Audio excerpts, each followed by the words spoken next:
Welcome everybody to Legendary Tales. Hope everyone's having a great day. Um, does anyone have a recap for last week?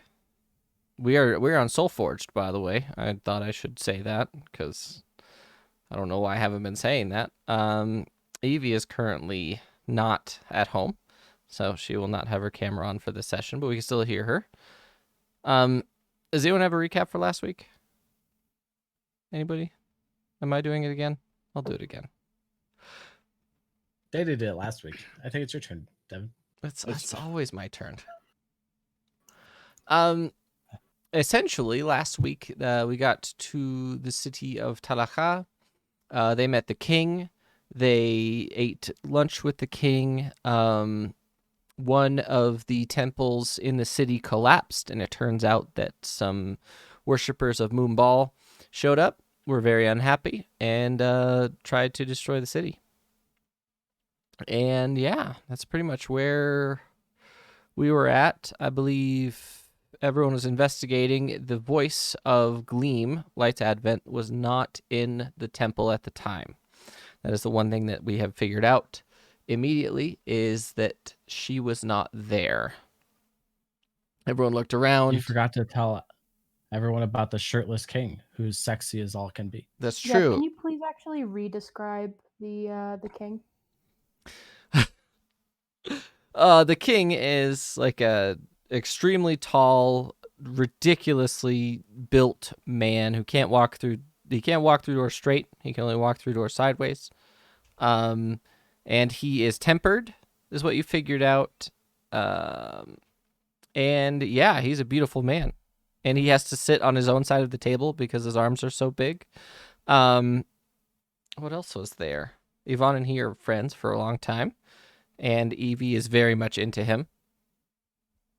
And he is here to pump you up. Yeah. Yeah, but we're sitting in the ruins of the Temple of Gleam, Light's Advent. What are we doing? What's your plan? Yvonne has just told you about everything. You've looked through the mess, found loads of corpses and things like that, and there's a big hole in the middle of the temple that has been filled in. Who has the eye of the voice? Reprop has the eye of Moonball. Okay. We did need to grab a bag for that. I forgot to send you a note about it, but it's basically in a piece of cloth in Reprap's bag right now. Burden, the Warforged that you met earlier, and his two oxen, or his two simian familiars come around the side of the thing and begin to start excavating and pulling bodies out and lining them up and things like that. Yvonne looks at the party and says, well, I believe we should leave. Not the city overall, but we should leave this area. I think that it should be good for us to continue our mission, and we should move on to, I believe we wanted to go to Siltheim next, correct? Because you have some sort of, we need to find information on the eye. He says specifically to Technician. We do need to find information on the eye, but I thought you had a party to attend here. No, we came here to see the temple and meet someone from Gleam, so that you wanted to save the Soulforged child, the Soul-stitched child in the scythe. Is that not correct? Well, that was part of it, yes. I misunderstood. Yes, we should try to find information on the Eye of Moonball. You indicated that Siltheim was one of your stops, and we might get more information from somebody in Siltheim, where Moonball is apparently more popular. That he is. Whoa, this is way too. That music is way too happy. That's standing in the ruins of a cathedral / temple, bodies everywhere, bunch of rubble, happy joy. Every time I see that, it's a Disney moment where like sparkles and small animals join and things start growing around us, and then when the music stops, it all just crashes down. This is a sort of solemn moment, but the whole peacefulness of the whole terrace that Talaka sits on is actually quite refreshing and quite nice. Is anyone going to do shopping or anything before you leave? Just a bag. Just something to put the. Sorry, description real quick. I can't recall if you said it was like a baseball-sized eye It's a or baseball-sized obsidian eye that has a small ring of temper where the iris should be. Perfect. So it's Then I just basically need a baseball-sized bag. Yes.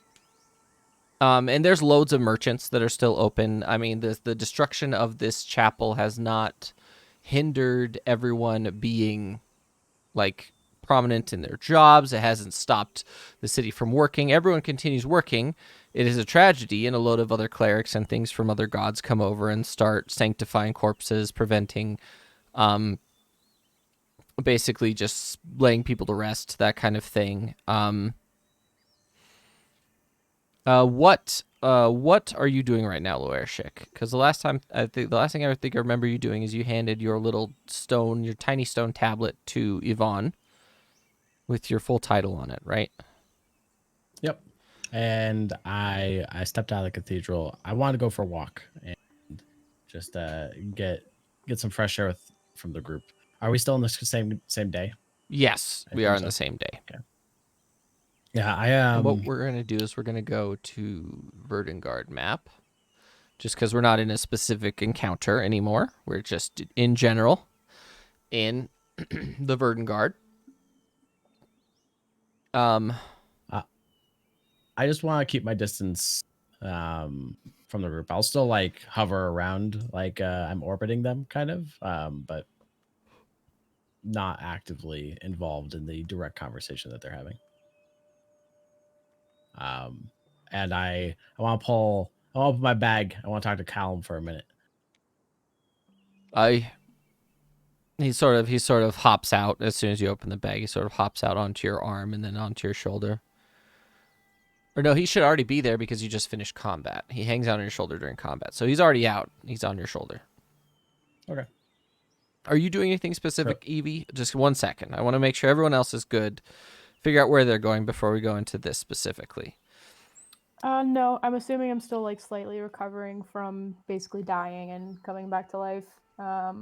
So feeling a little bit better now that we're out of the temple, but trying to process everything that just happened. Okay, Vidar, what have you been doing? I'm gonna be asking Yvonne if he thinks the king would know anything about the voice of Gleam's whereabouts. I believe he should. If we would all like to go together. And he sort of yells over to Loershik, who's sort of walking away. Loershik, we will be in the castle. I will make sure that they let you in as soon as you come back. How does that sound? I nod, and kind of just like wave at him, just affirming that I understand. He nods back at you guys, and Yvonne looks at the rest of you and says, "Shall we?" Lead the way. He leads you back to the castle with the large chains above you, and the shrapnels, and they sort of look down at you guys, and they're sort of like cocking their heads in a very odd manner. You guys go into the castle, and it's actually quite small, area-wise, but it's very efficient in its use. As soon as you go in, you're seated in this large hall that has a sort of long table that could fit probably 20 or 30 people on it. And you guys sit together and begin a conversation. What we're going to do is we're going to skip back to Loershik on his walk, talking to Callum. Callum sort of looks at you and says, "You look like you want to talk. What's going on?" Why do you think that? Why do you think the voice of Gleam isn't here? It's a good question.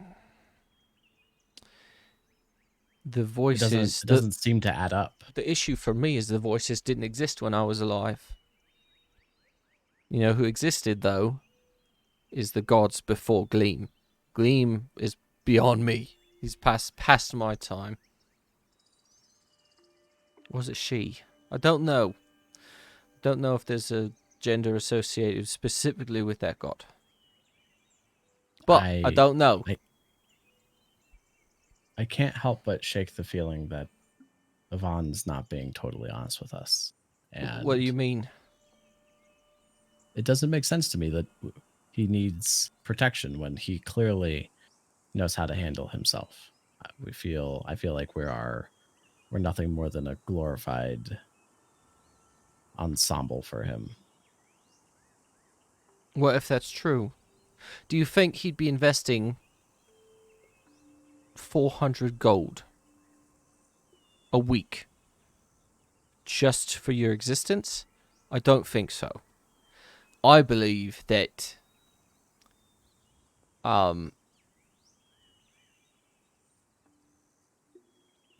he generally just wants people who are kind around him. I mean, look at these people that he already associates himself with. You can't look at the king and tell me he hasn't ripped someone's arms off with his bare hands. Look at him, right? Maybe he wants people who aren't killers, just murderers and thieves and despicable people. I believe that's why he's gotten so close to you, specifically in Evie, because you're not killers.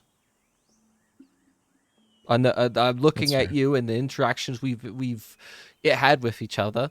You don't kill people. You don't go out of your way to make sure people die, right? Not that I've seen so far, but it's one of those things that's like, imagine spending your whole life around people who are exceptionally powerful, and it's you imagine him like counting on a finger or like something. But his face sort of is very contemplative. And he's like, the queen, the king.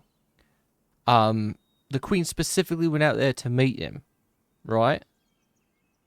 I think he wants to surround himself with people who are more in tune with people who are real.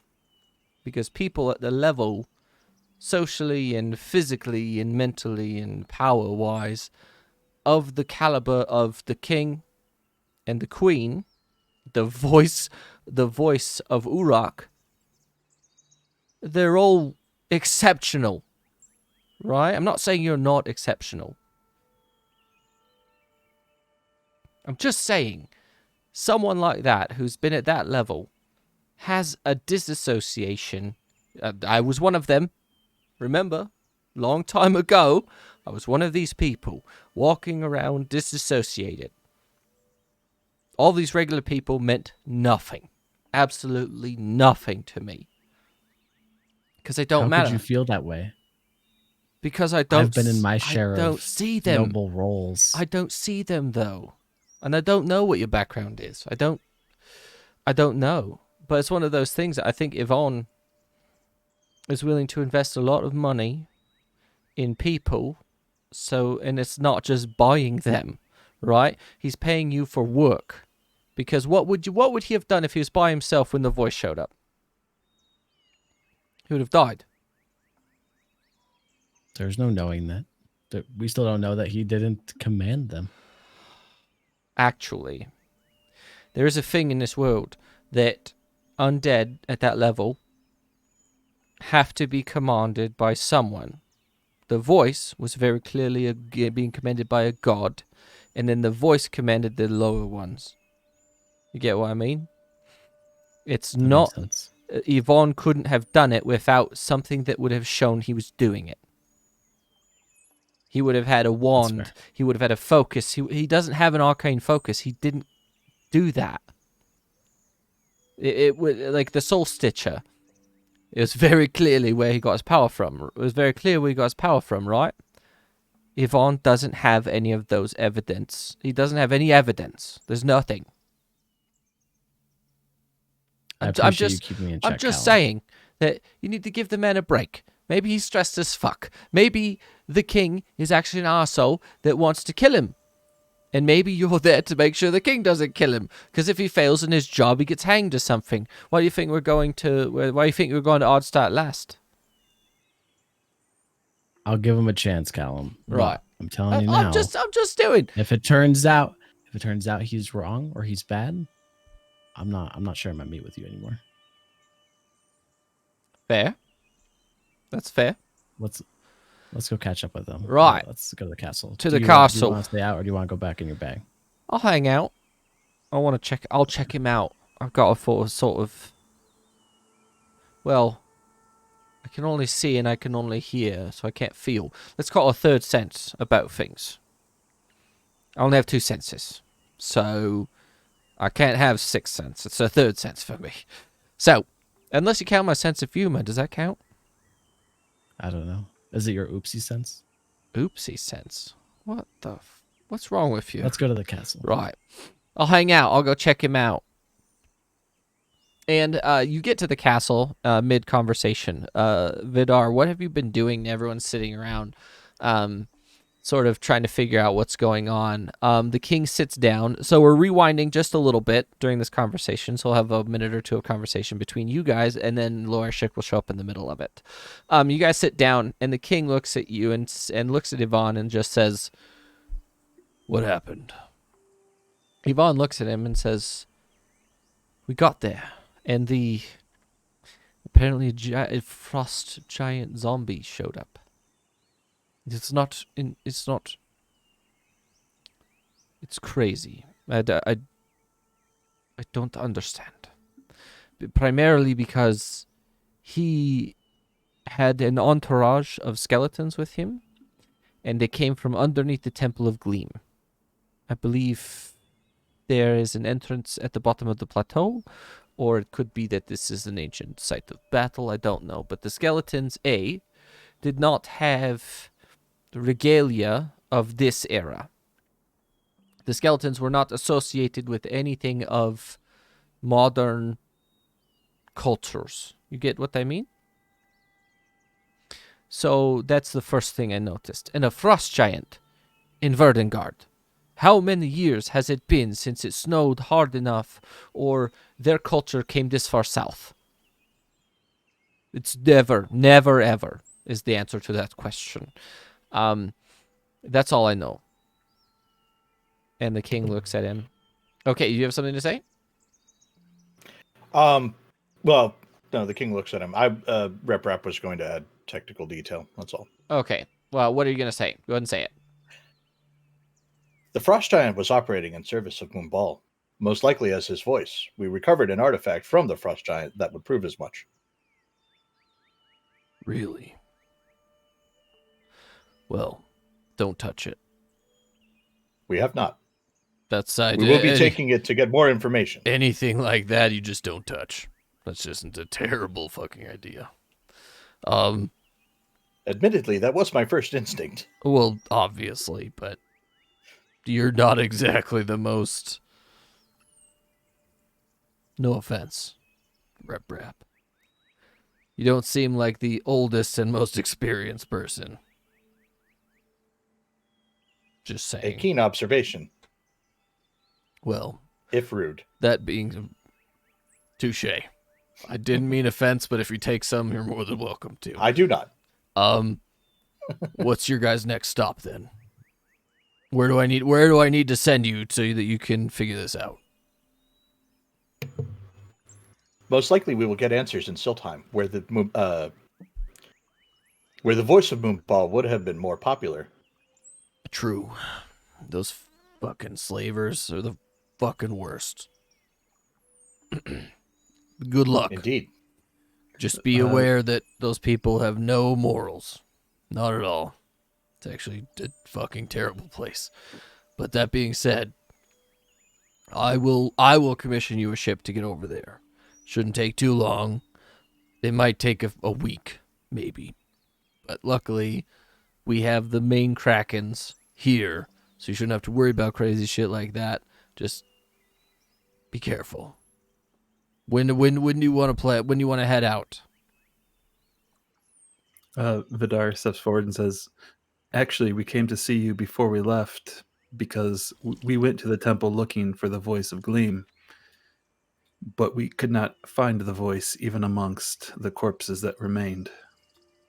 Really? Oh. My wife sent her to Wagenburg. To the west, past Akakut. Apparently they're trying to set up a thing there because apparently they have some sort of issues with the bog witches or hags or something. I don't know. But hopefully she'll be back soon. Well, either it is good that she was gone for the attack, or perhaps her absence is what allowed it. Either Well, way, you can't expect the voice to be in the temple every day. That's like me locking you in the dungeon just because. well, perhaps we can meet the voice on our way back through. Yeah, I don't see why not. Just let me know in advance, and I'll make sure that she's here when you get here. Right. So if you want, I will get that ship commissioned, and we'll leave tomorrow or the next day. What are you guys feeling? Rep is going to turn and look to Yvonne. Yvonne looks at you and says, well, do we have any unfinished business besides... Oh, welcome, Loershik. Loershik walks in.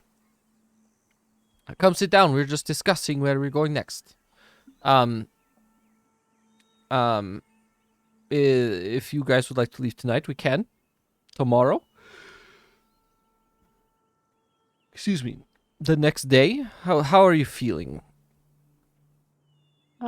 Shouldn't we all have we haven't had a long rest since that battle, have we? No.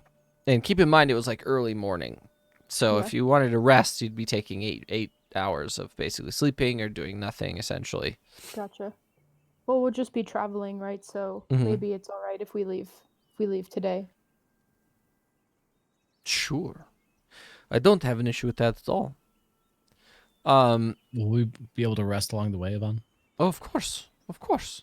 You can't expect to go over the sea and not at least sleep for at least one day. Hey, Rep, do you still need a bag? I do, but any bag will do. I put my hand over my seemingly empty bag and say, sounds like any old store will do. Yvonne, would you mind guiding us to a bag store on our way out? Oh, of course. I know one just on the way down, actually. It's bags, bags, and bags. Come on down to bags, bags, and bags. Real fake doors. Real fake doors. He sort of stands up, and then the king stands up, looks at all of you and says, I wish you a pleasant journey. So, yeah, let me know when you're on your way back, and we'll have you meet with the voice of Gleam. Until then, good luck. And he sort of shakes all of your hands or does your specific interaction. And he heads to the back. You guys leave. Yvonne takes you down to a temple and or takes you down to a bag store, and I believe a backpack. Like a small bag would probably be like 1 gold. I think it's 1 gold. Okay. If you want something, Yep. something real nice, you're gonna look at. It's gonna be more expensive. No, of course not. No, just perfunctory. That's what we're aiming for here. Okay. Need 2. Okay. Yeah. So they're gonna be 1 gold each. 1 gold each. Yep. Done. If I can remember how to get to my... Oh, it's because... Yeah. Got it. Don't Okay. forget you need to do it in both D&D Beyond and VTT. Yep. Please and thank you. And add a bag. If anyone wants to go shopping for anything, message me on Discord, and we will get you set up with whatever you want. Exception being obviously magic items. Any mundane items you need, just send me the list. I'll verify if they have it or not, and then you can just go from there. But for the time being, we're just gonna fast forward to the night. Later that evening, a boat is commissioned. You guys go and essentially you start on your way to Siltheim. The king is not going with you, so we're gonna delete his token. No. And you guys begin your journey. It's 5 days from there. I just need to look at my. I never actually thought about how long. That's days traveled by horse. How far can a ship travel per day? How far can a ship travel by horse? By horse? Yeah. Depends on how much horsepower it has. Okay. So you could sail back in the day 100 miles easily, depending on wind. 115 miles ish. Some ships are much faster. So we're gonna default that to like 130 miles, which I think for my horse scale it's 40 miles. So essentially, every 3 days travel by horse is 1 day travel by boat. So that leaves it currently at, I should have I don't really need to do the math, but I enjoy it.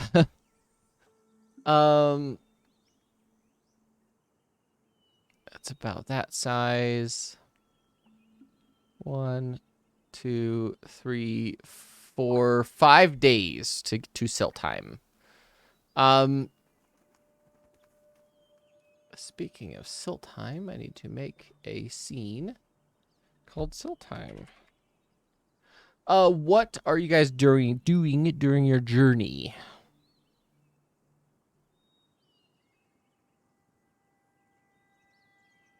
And the king said that there's like no krakens on the way, or No, there should not be any mythical creatures in that aspect.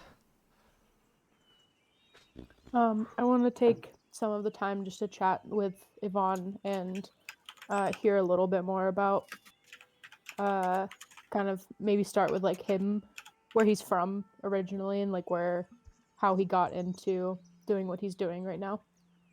Who all else wants to be part of that conversation? Or are you just having that between you two? I'll join. Yeah, I don't mind. It's not I don't think it's a closed conversation if we're all kind of like hanging out on the ship. I I assume we can hang apologize. out at I the was table doing. where. So I'm sorry. That was a conversation with Yvonne. I was doing inventory management. Yes. I wasn't. Yeah, getting a little Yvonne history. Yeah. I would definitely like to be involved in that. I'm listening in, but kind of standing, looking over the side of the boat, not pretending to not pay attention, but you're eavesdropping. actively listening. You're actively listening. Go ahead and just go ahead and start asking questions. We're just gonna go with the flow. Whoever wants to start. So essentially, everyone is there. Still time. I need to make sure my map is good. So give me a moment. Go ahead and start asking questions, and I'll answer them. Assuming I have notes. I think I have my notes for most of it. If not, I know as much as I have to. He did already say that he was born in Djursvala, and he spent most of his childhood there, and that's where he met the current king and queen, or the current king, and then the king married her many years later. But that is about all that you know at the moment. Okay, I'll just start with so not to touch on a sore subject, but where did you meet your now Banshee ex? He sort of turns to you wide-eyed. That was an interesting time in my life. It was in Djursvala. It was the summer.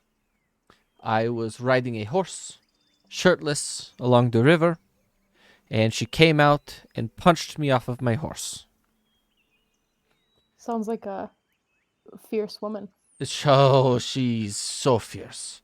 The scariest thing for me is not that she is a banshee anymore.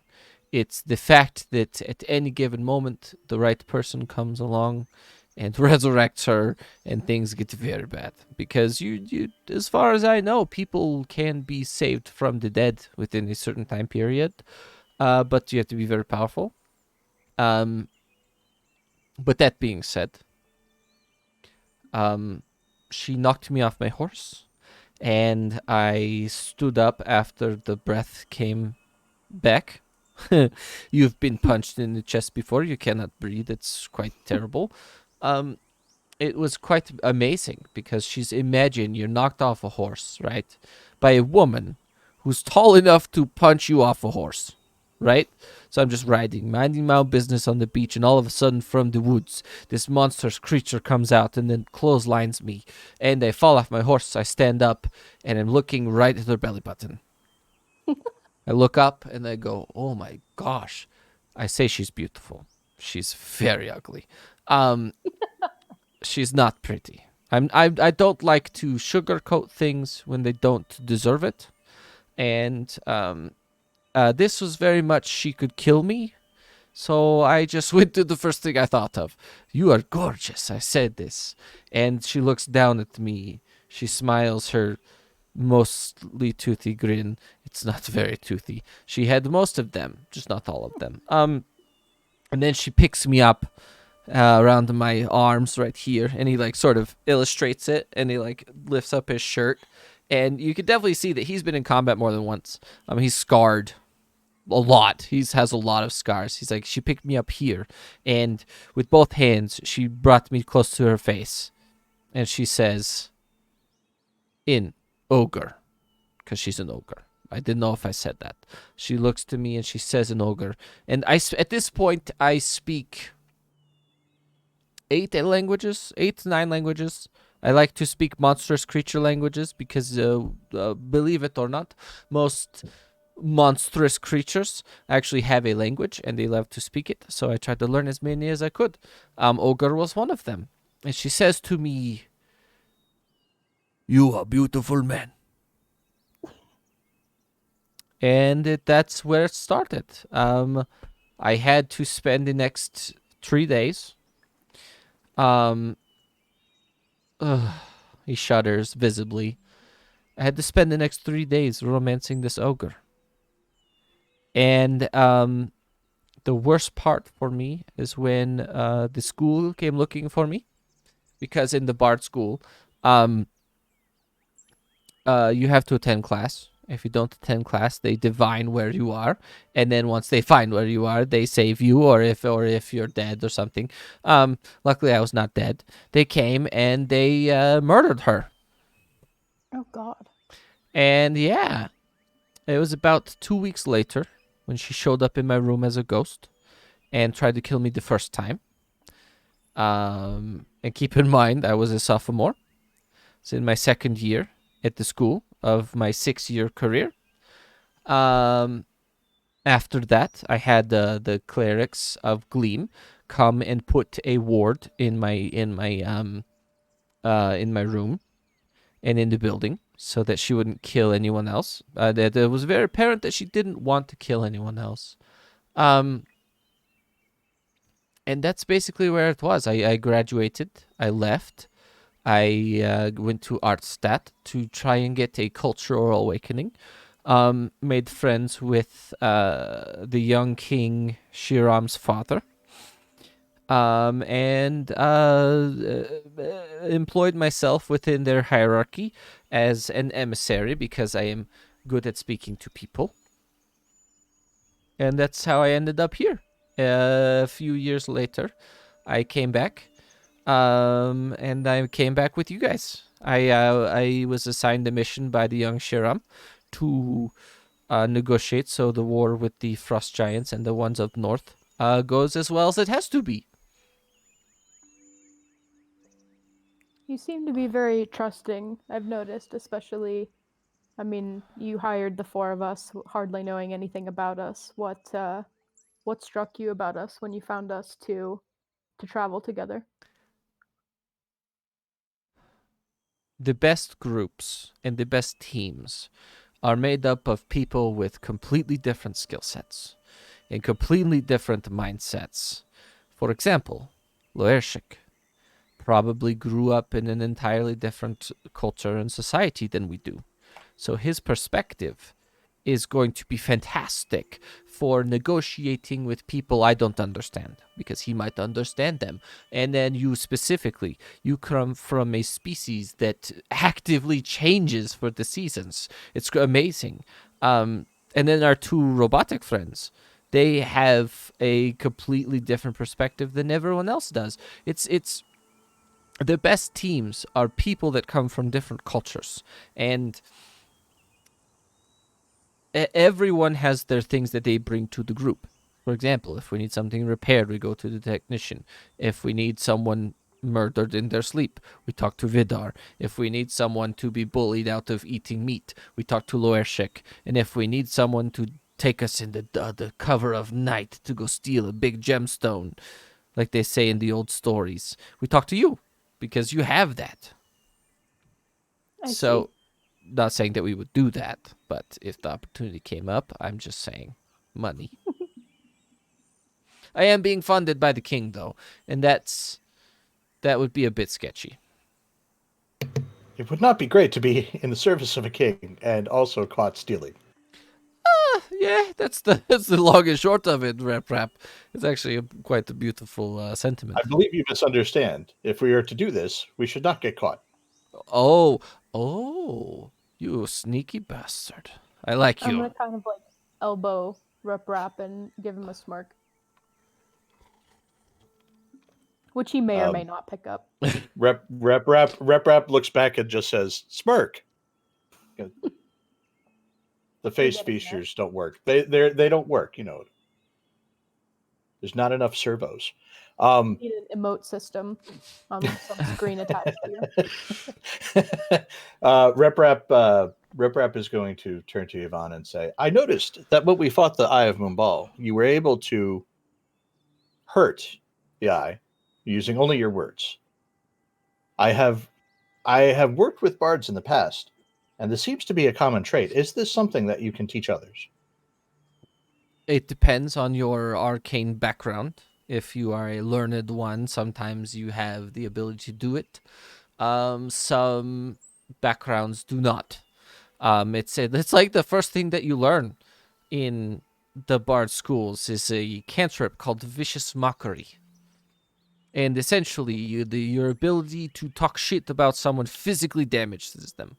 It's actually quite a fun skill. I Does it see. work in the So reverse? you're saying if I would like to figure out if I can do this, I must try. There's a bit of a process. I mean, we could all try and learn it. I don't believe Loershik has an arcane background at all. Is that correct?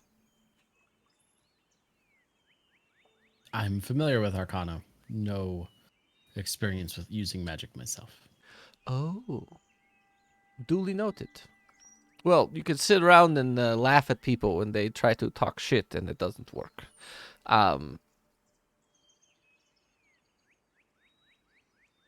Yeah. Is anyone else going to ask any more questions of him?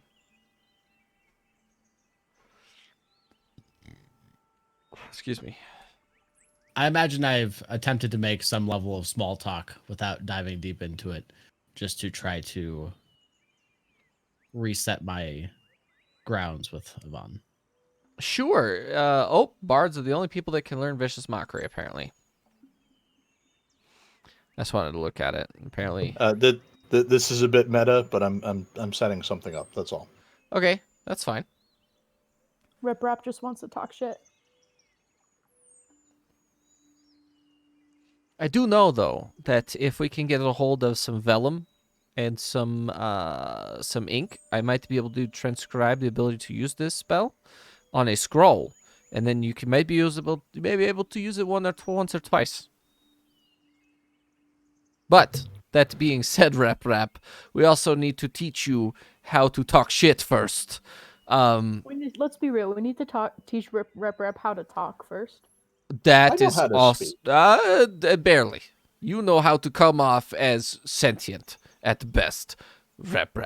I apologize. Just you shit, Rap. Fascinating. He laughs. We're training you. He laughs heartily. Vidar, what are you doing during this conversation? Mostly just leaning over the deck, or over the side of the boat, and every time somebody says something about Rep not having any social skills, I kind of chuckle to myself. As Just if you Huh, huh, huh, huh. Ha ha ha ha. Are you gonna ask any more questions, Evie? No, I'm satisfied with some of the background that we got.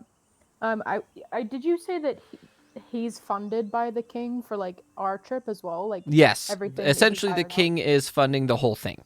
the king of Okay. Artsat, not Gotcha. not Yeah. Rip King. Yeah, King Shiram Montaigne the Fourth. Right. Yep.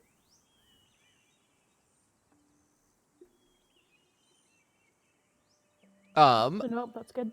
And I assume the rest of the trip is spent attempting to teach technician how to speak properly and talk shit and things like that, right? The amount I would love to see that unfold. Sure. I don't want to act it out at the moment because I do have some stuff No. planned. It's hypothetical. Absolutely. What we're gonna do, actually, you know how we're gonna represent that? We're gonna have technician make a bunch of insight checks to see if he ever gets it. Yes. What is your insight modifier, technician? Let me find out. That is +4. +4. If you can Yeah. roll, I'm going to give you 10 rolls total. Or how many Okay. can fit on my screen? 1, 2, 3, 4, 5, 6, 7. You have 7 rolls to get above a 22. If you get a 22, you have gained the ability to make fun of people. Okay. All right. Let me let's go. Here we go. Okay, That's that's not gonna one. do it. Nope. Nope. That's not gonna do it. Oh, There let's we go. Hey. So, Let's Don't try. talk shit. so about in the middle of one of your guys' sessions, because I imagine like the first like day is those first 2 skills, since it's like a 5-day trip. Like the first 2 are the first day, and then the middle of the second day, something clicks in rep. That's like you take something personal, and then you say it in a specific way. Something just clicks in the fact that rep all of a sudden knows how to talk shit, but the question is what is Rap's version of making fun of someone? Is it like seriously damaging, or is it a playful manner? Because Evie, I assume, is a very serious, like if she's making fun of you, it's something serious, right? You got it. Where Yvonne is very much a, you look like a girl, or like, for a man, you have very small feet, or something like, the things that are a lot less serious. So what we're going to do is we're going to do high or low. Okay. So technician, I'm going to say that whatever, if you choose, if you say high, okay, and you roll high, meaning if you roll a 51 or above, then you get to choose. If you don't, I get to choose rep sense of humor. Fair enough. We will go high. Okay. And how the hell do I roll a D100? /R space D100. D100. You gain Evie's sense of humor. Okay. Very So the serious. serious insult. Very serious insult. Like, Loershik has no penis because he's a lizard. That is your version of a sense of humor. So it's always I will damage, well, not damage. I will attempt to damage with facts. yes. Okay.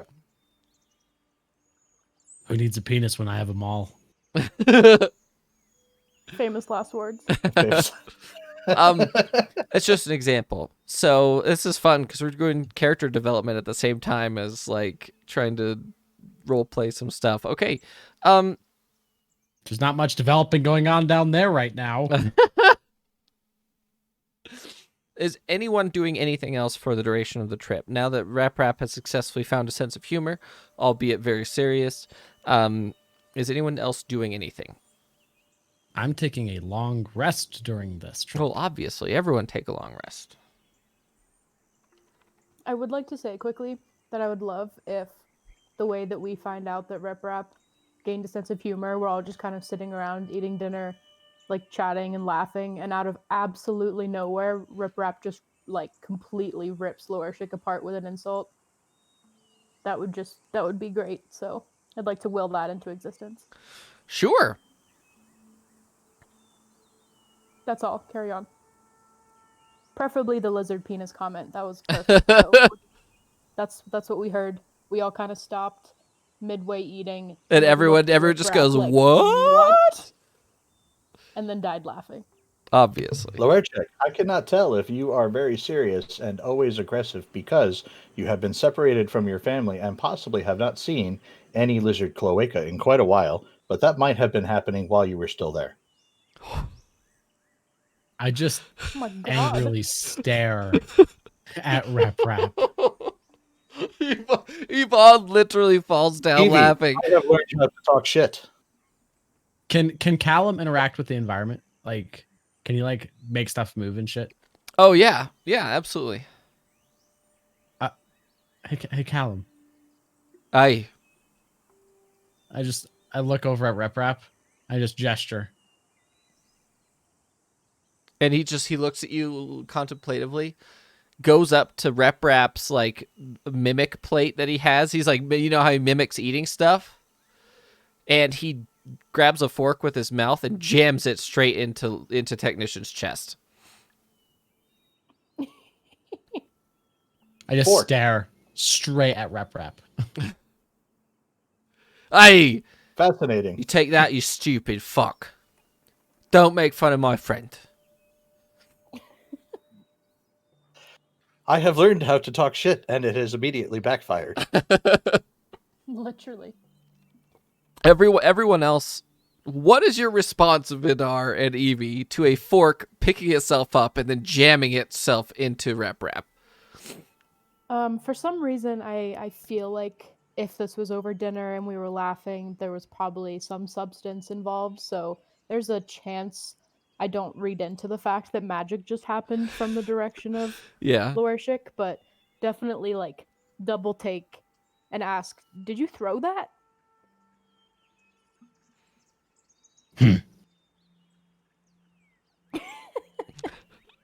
Yvonne missed it completely because he was literally on the floor laughing and trying to not choke on the piece of bread or whatever he was eating at the time. Literally on the floor laughing at you. Can I do a perception check to see if I heard him say Callum? Sure. Go ahead and try. I'm gonna say 18 plus on a perception check. Oh. Wait, can I do one at disadvantage if I said I've been drinking a little bit? Oh, sure. You also require an 18. Okay. Perception. Sorry, it's like a little bit laggy. No, you're good. Oh, hell no. Absolutely not. Did not catch it. I'm not going to do a perception check because Rep Rap was absolutely focused on talking shit. That was his whole shtick there. But real quick, can we rename Callum to Callum the Imperceivable? Oh, absolutely. Because those are I love just God. And the whole passage through the ocean is actually uneventful. You guys pass by some ships like within like a few nautical miles of each other, which is sort of awkward because you could assume that never happens, but it does. They don't interact with each other at all. It's just like, oh, there's a ship over there, and everyone's like, oh, that's cool. And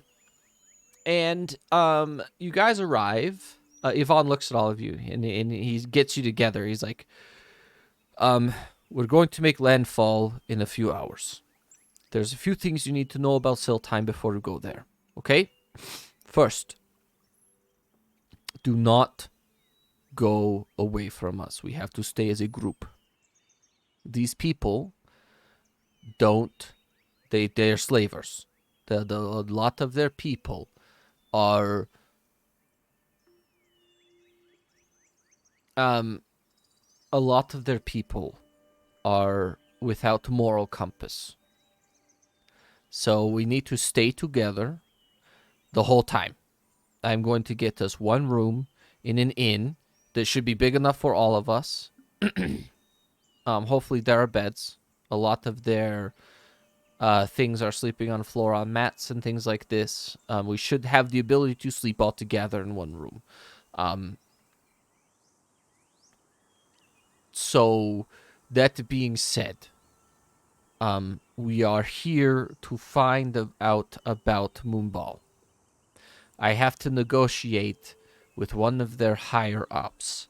I believe he pulls out his black notebook. Siltheim. There's my notes. I am meeting with the unfortunate being known as Ingar Nord. He is literally, if you were to take a despicable human being, and then you enslave them, and then you promote this person to the highest rank you can as a slave without being free, that is Ingar. He is literally despicable.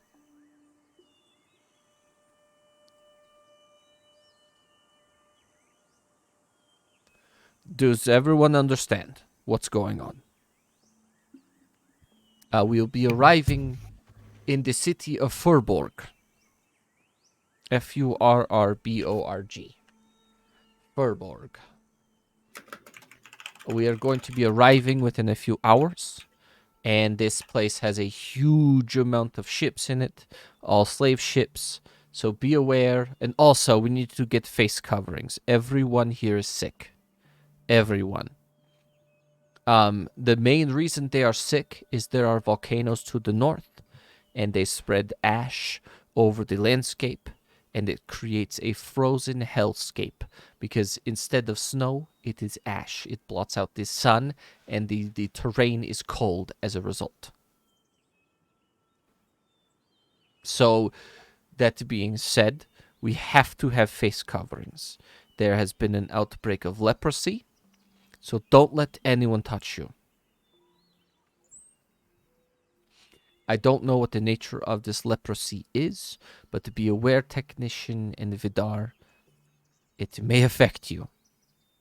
As unfortunate as that would be, do not let anyone touch you. Question.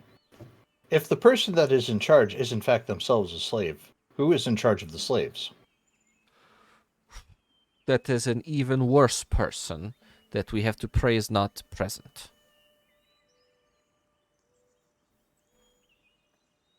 They are also a voice as well, by the way. I see. A voice of who? He turns through his book. I believe they issued their name when they became the voice, but they are the voice of Zulvuk. Zulvuk.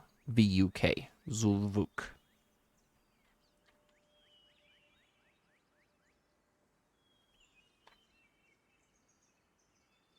They also refer to the voice of Zulvuk as the Soul Hunter, because his divine domains are knowledge, life, grave, and I believe death.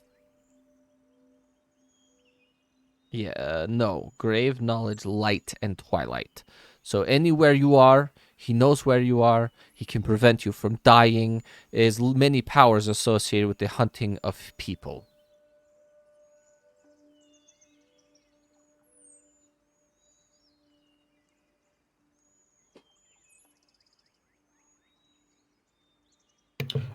Rep nods and thanks Yvonne for the information. I just wanted you to be aware that the place we are going is not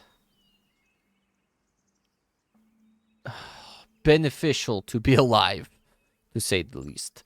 I have been to worse places, but at least we are going to Furborg and not to the capital of Urelis. That would be terrible. And with that, we're going to switch to the map of Siltheim. I don't own a token. Dope. Oh wait, I didn't activate. Hold on. I didn't activate global illumination and turn off vision. There you go.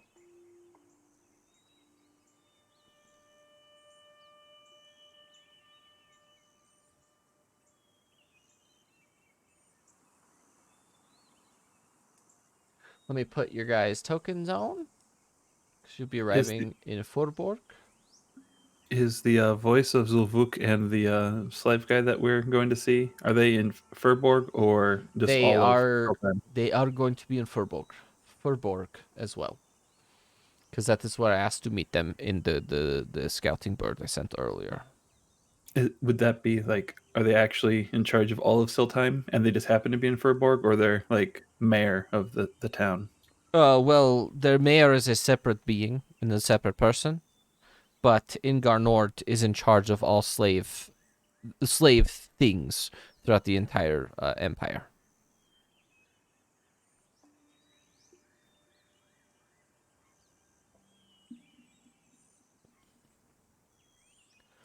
Does anyone have any questions of me before we depart?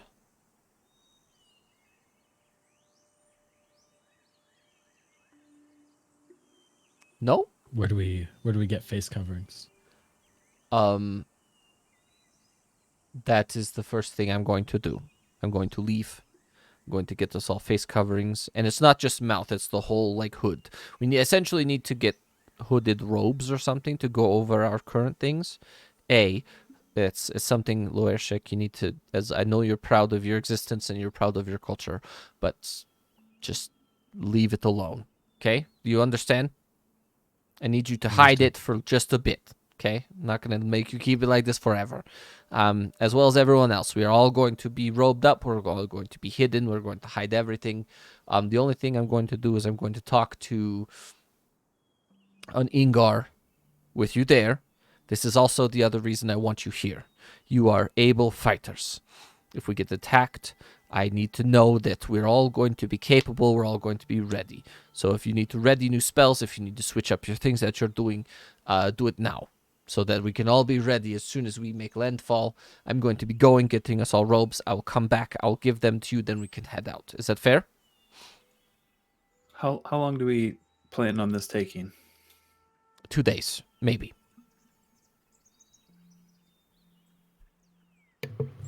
Rep is going to turn to the rest of the party and say, it would be to our benefit to present as a unified fighting force. We should nominate our most capable fighter as a leader. Let Ivan act as the voice of the group, but take all our cues on defense from our fight leader. I would volunteer Loershik to be the leader of that aspect. As would I. I would volunteer Rep. I will need a bag of bricks. I nod in agreement and say, I appreciate your confidence in me. I'll do my best to not get us killed. I'm just gonna kind of sarcastically say that worked out really well for me last time. Maybe we don't hug the bad guys this time. What would my proficiency bonus be? It should be. Your proficiency bonus should be listed directly below your level, on the upper right. +2. Yep. Why do you ask? Because I have psychic whispers where I can talk to anybody within a mile as long as I can see them when I start. That's crazy. That's so dope. This is well, I mean, we're already in meta. Can they talk back to you, or is it like a two-way radio? Just a one-way thing. Okay. It's a two-way radio, but is supposed to be used for like infiltration. But if somebody gets kidnapped and sold off to slaves, it might be useful. If you can see them. He has to be able to see them initially. Oh, okay. Got it. So if someone is being taken, as long as he sees you, he can talk to you. And then maintain that connection for that's like hours, right? I roll a dice to find out how many hours it is. But yeah, I can do it up to the number of people that I have proficiency bonus on. So up to 2 people? That's crazy. But there's more than 2 people in the group, so I'm going to hold True. off on doing that until we think it might be useful. Yeah, but it's party radio because like then it works out. You only need to connect to the one. You talk to the rest of the group. So, or even if 2 people get kidnapped, you can connect to both of them. You talk to the other person that's not connected. It works out. But if I hook up to like you and Low Airshik and then Evie gets taken, that didn't help. Touche. It's not permanent though, right? No, Maybe we go with Yvonne's strategy of nobody get taken. it's a good strategy. It's a I good vote for strategy. Pro strats. You guys arrive in the ocean town of Furborg. First things first, you guys arrive. I need you to make a perception check, please. Just to look around.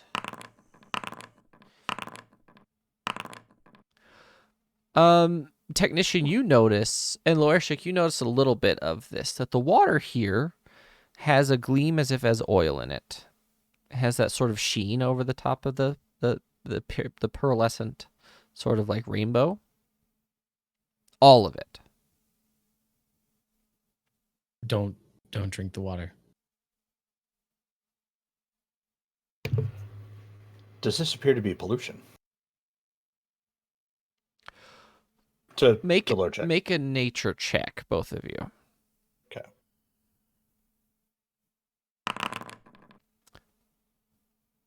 You guys are sort of looking outside the ship, and you notice that it doesn't appear to be pollution, but there's like a snow happening, and when the snow hits the water, that's what disperses that sort of like sheen over the water.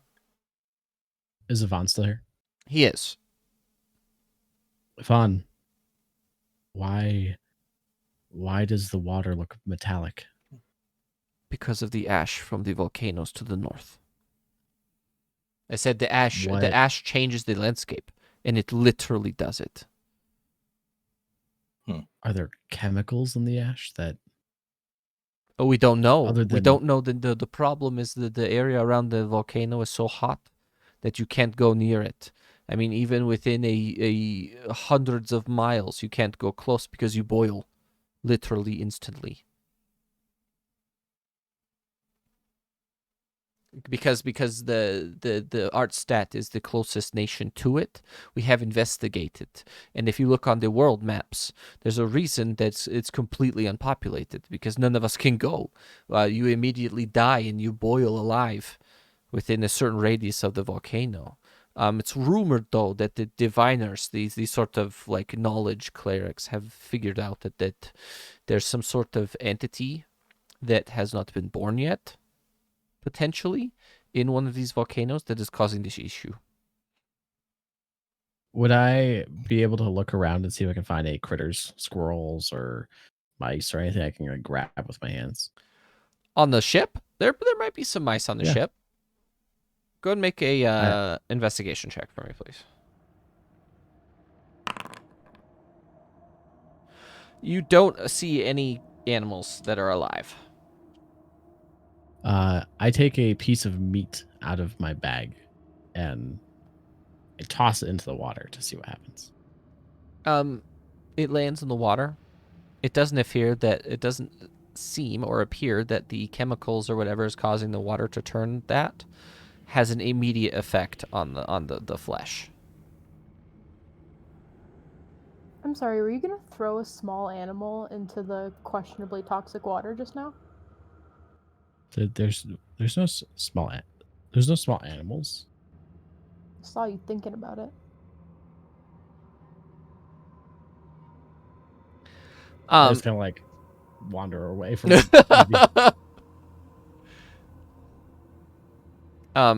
As you guys are sort of sitting here, Yvonne says, "I'll be back in 15 minutes, and then we'll have cloaks. Make sure you wear your cloaks, please, properly. I will be looking over each of us to make sure that we are not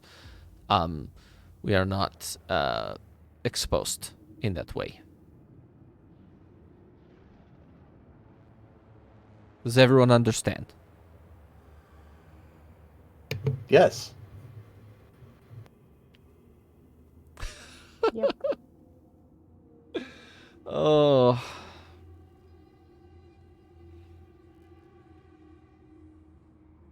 And what we're gonna do right now, we're almost halfway through the session. I have to go to the bathroom. So we're gonna take a 15-minute break. Everyone refresh your drinks, refresh your other stuff. And we will see you guys in about 15 minutes. I didn't start my timer soon enough. Uh-oh. Is everyone here? Okay, good. Yeah, we will see you guys in 15 minutes. Are there anything else? No, I believe that's it. We'll see you guys in 15 minutes. Bye.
Monster, you here? Welcome back, everybody. Legendary Tales. Monster should be back soon? Question mark. I'm here. Oh, she's here. There you are. Okay. Okay. Evie's back. So we're currently in the city of Furborg, awaiting the return of Yvonne. Yvonne has went out to the city to buy cloaks so that everyone can mask up. Excuse me, and be healthy and not stolen. That's the big one. He arrives back with a handful of cloaks. He hands each of you one of them. You don't have to add it to your inventory. You just need it for role-playing purposes, really, when it comes down to it. And they all have a hood, as well as a little like neck piece that you can bring up over your mouth and your head, as well as another sort of visor that comes down above your eyes, so that all you can see is your eyes, essentially. He looks at each of you as you put them on, fully putting it. Are you guys actually going to put them on properly? Is anyone doing anything aesthetically different? Like, what's your plan? Vidar, are you doing everything properly? Yeah, I was trying to figure out though how it technically fits over my illusion. Because disguise. your illusion is microns from your face. Okay, yeah, then we're good. You can't tell the difference. I I believe Rap's already wearing his properly. There you go. Do it.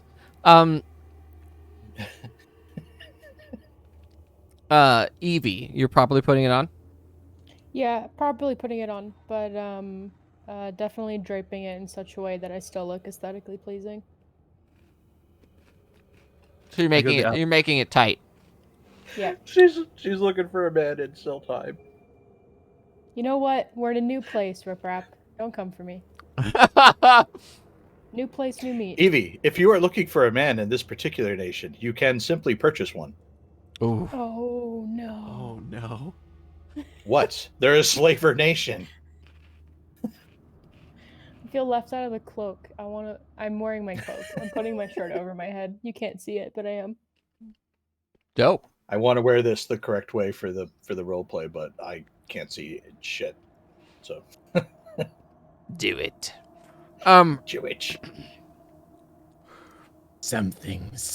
Dark side. Loresh, I assume that you're wearing it to as best as you can. You guys all put them on. Yvonne sort of walks over and looks at you guys. We look fantastic. So, the first place that we need to go is the sort of area of the docks that has the harbor master, I believe, is the building we're looking for. It's a large a building that has a flag hanging off the top of it with the symbol of Siltheim. It is an anchor that has a man's arm or an arm. It could be a woman's arm. I don't know. That's trying to be a little bit neutral. But it's an anchor being held by a fist. That is the symbol of Siltheim with a black background. There should be a giant flag hanging above it, and then there should be the harbor master's office. Ingar should be there. You guys step off the ship. Will each of you make a perception check for me, please?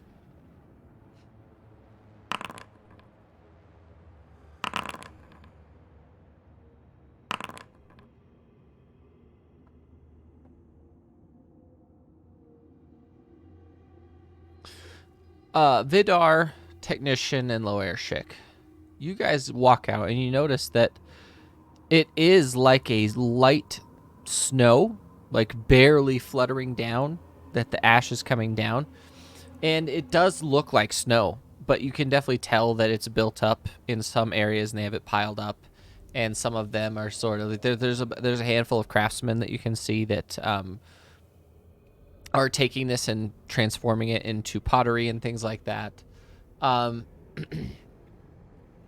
What are you doing as soon as you come out, Vidar? Like, what is your perception? What is your plan? Like, what are you just following Yvonne? Like, what are you doing?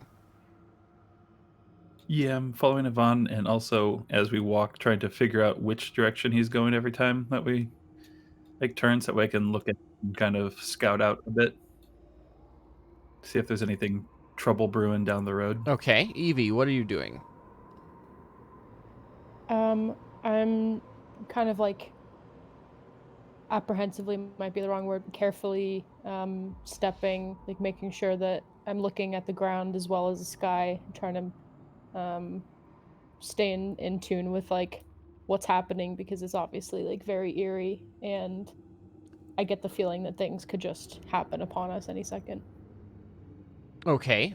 Loershik, what's your plan? Luershik is lost in thought. Oh, he's... Okay, There he is. he's back.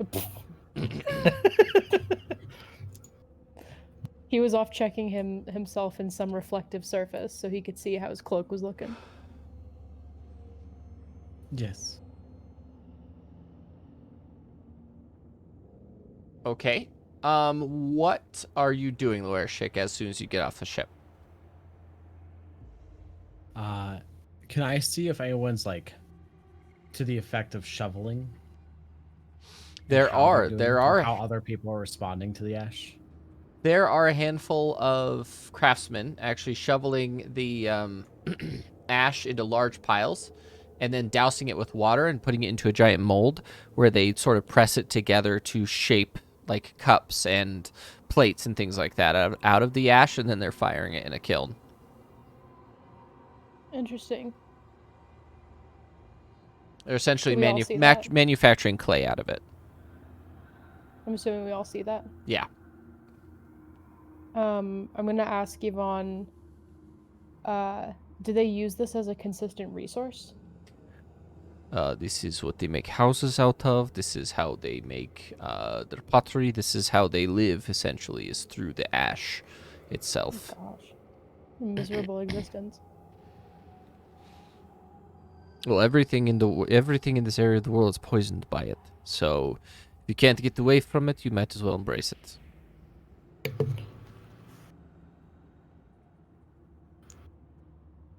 I am a fan of their industriousness. It is something. It is something reach- to be definitely acknowledged.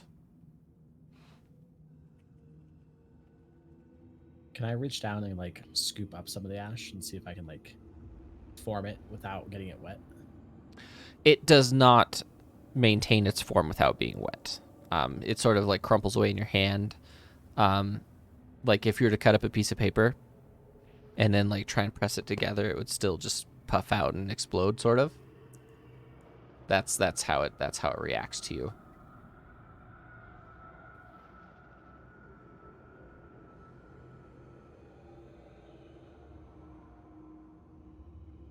Did you say the ash was poisonous?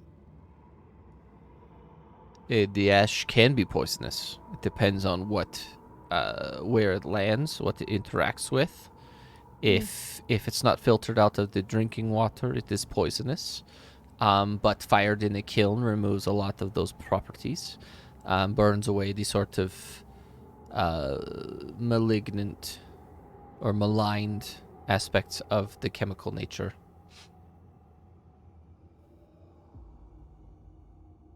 If you understand what I mean. Yeah.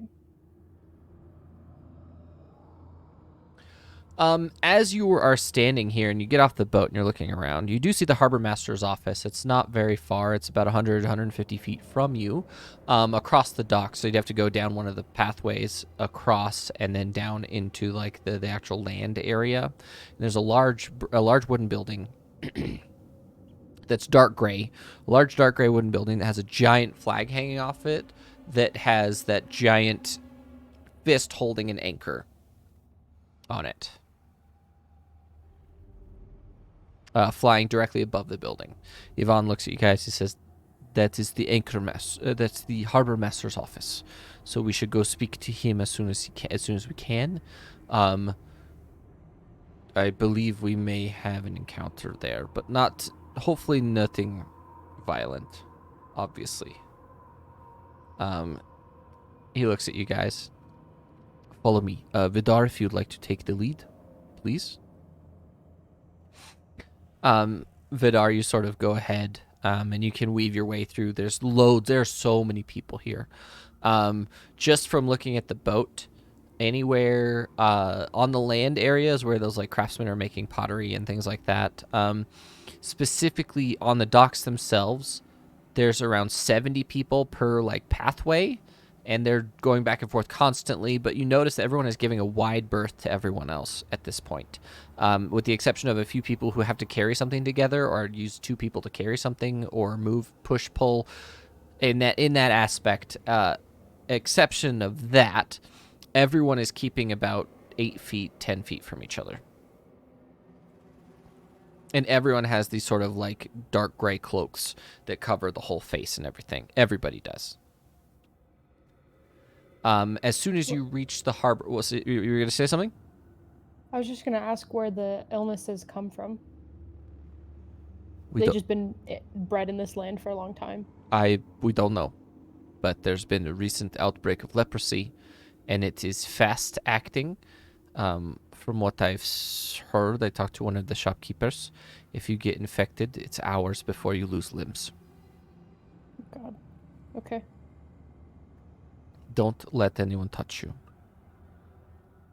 Roger that. You're looking around, and you get to the harbor master's office, and Vidar has sort of like weaved you through these crowds of people.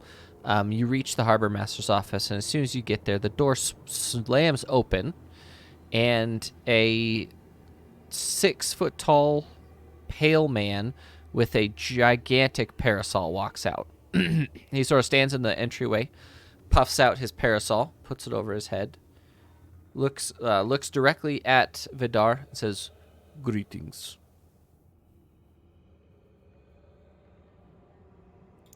Hello, are you the harbor master? I am. Who's asking? I kind of step out of the way and motion towards Yvonne. Ivan looks at him and says, "I am Ivan. I am the emissary to the King of Artstadt, and I have had a request to meet one Ingar Nord." "Yes. Apparently he is late. I was walking out to see if I could go find him. If you'd like to wait in my office, I will meet you here shortly." And he sort of opens the door to you guys. If anyone would like to make a nature or arcana check. This guy has no facial coverings. He's wearing a set of half-plate armor, and he has a greatsword on his back, as well as his large umbrella parasol.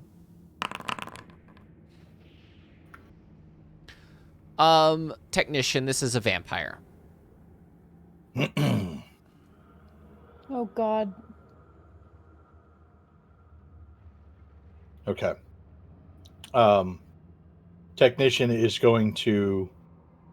He's literally going to walk in front of Vidar, face him directly, so that he's blocking, so nobody can see what Rep's doing with his face. And he's going to bring up one hand and do this.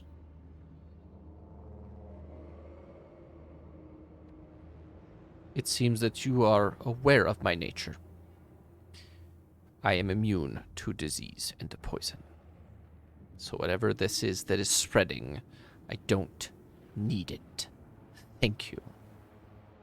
He walks past you, goes up to Yvonne, looks down, or looks eye to eye with Yvonne, and says, "Well, by the way, if you need to know my name, it is Tenets. I will see you shortly." And he begins to walk with his parasol. He's wearing, by the way, he's about 6.5 feet tall, but as you're looking at him, he's wearing a set of high-heeled armored boots, as well as very, very, like, form-fitting leather armor with a set of half-plate on it, so most of his body's covered in plate mail, but it appears to be mostly his left side. And he has that greatsword as well on his side. He has an extremely large longsword that appears to be in, I don't remember what they're called, but they are in that Egyptian style where it's like a blade that here, and it has like a curve that goes like this. It's not a scimitar, but it's like a khopesh. That's what they're called. It's a khopesh. Appears to be a dueling sword of some sort. And he has a long cloak that only covers his right side of his body, and then the plate armor is on the left side of his body. Thank you, David. But he walks away from you guys. and the door to the harbor master's office is open. What are you doing? I peek into the harbor master's office. It's empty. Completely? There's like a handful of chairs around a very large desk. The desk has a large leather chair behind it and a set of sort of these large crates that appear to be holding files or paperwork of some sort. Lordship, does there appear to be any other point of egress? Can I do a perception check to see Sure. if I see any other doors?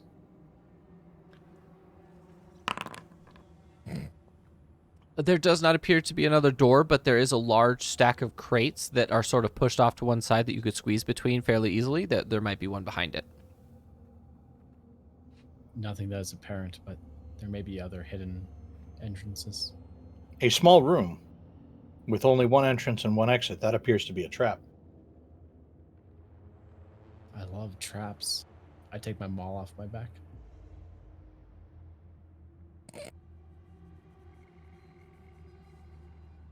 Trap or not, would it be better to be out of the ash?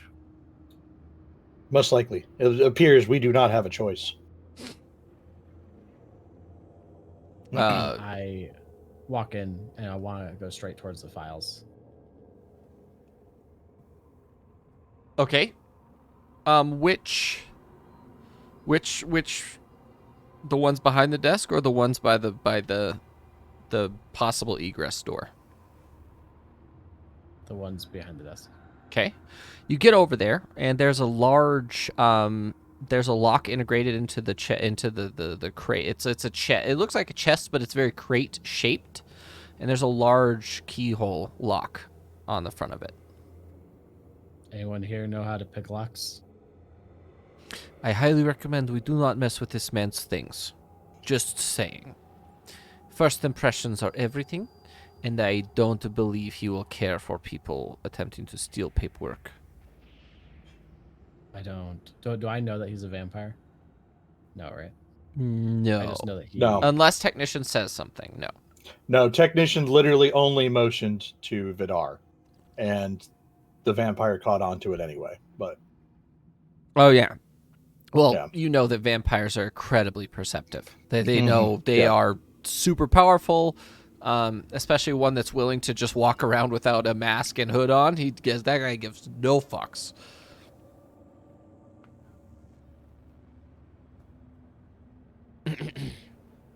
I agree with Yvonne. It would not be wise to mess with this man's personal belongings.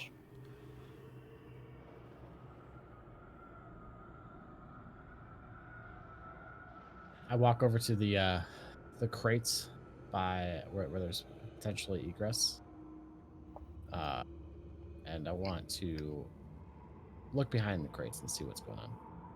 Okay. You sort of get behind the crates, and there is a walkway with a smaller door. It's not like a full size door. It's about 3/4 the height and about the same width as a regular door, but it does not appear to be original to the building. It appears to be made of a different type of wood or painted or stained in a different way, and it's a recent addition. Hey, Rep, Yes. your suspicion was right. It seems that there's another door over here. I'm not quite sure that this one would be fitting for a man of his stature. I'm not sure that it is wise to judge people based on their doors, but I understand what you're saying. Rep is actually going to take Defender out of the pack. Okay. And set Defender down just inside the front door of the office here. Mm-hmm. Specifically because Defender is vigilant. So, Okay. Oh yeah, for sure. yeah. Defender, Is the hallway lit? keep watch. No, it is not lit. But it's not completely Hey, dark Evie. either.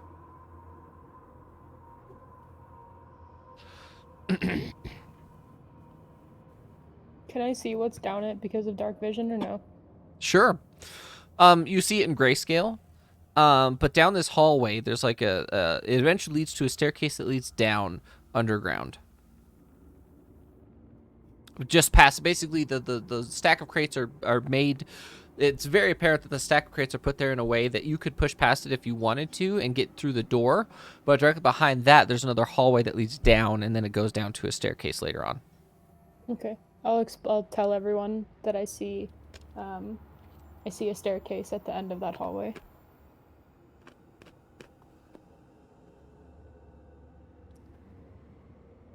I'm not saying we should go down it, but I'm just letting you know. Shall we do a group vote? Yvonne, what do you think?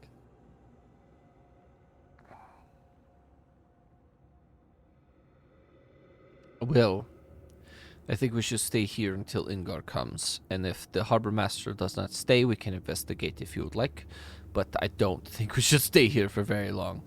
I believe that we should just move on and leave these people alone. I concur with Yvonne.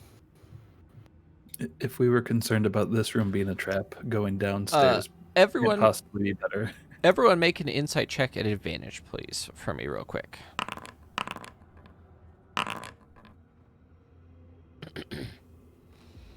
All of you can see that Yvonne is physically uncomfortable.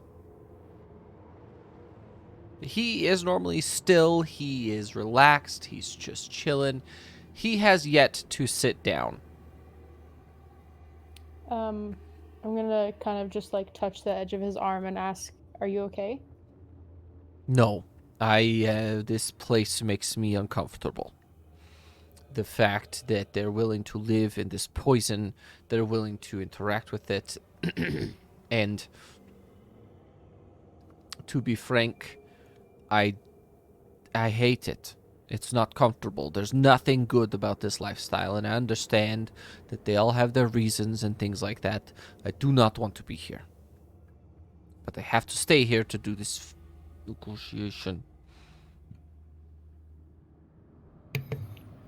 It is okay, Yvonne. We will be out of here as soon as we possibly can. Thank you. I start walking down the hallway. I may have spoken too soon. Loershik, we do not want to upset this person.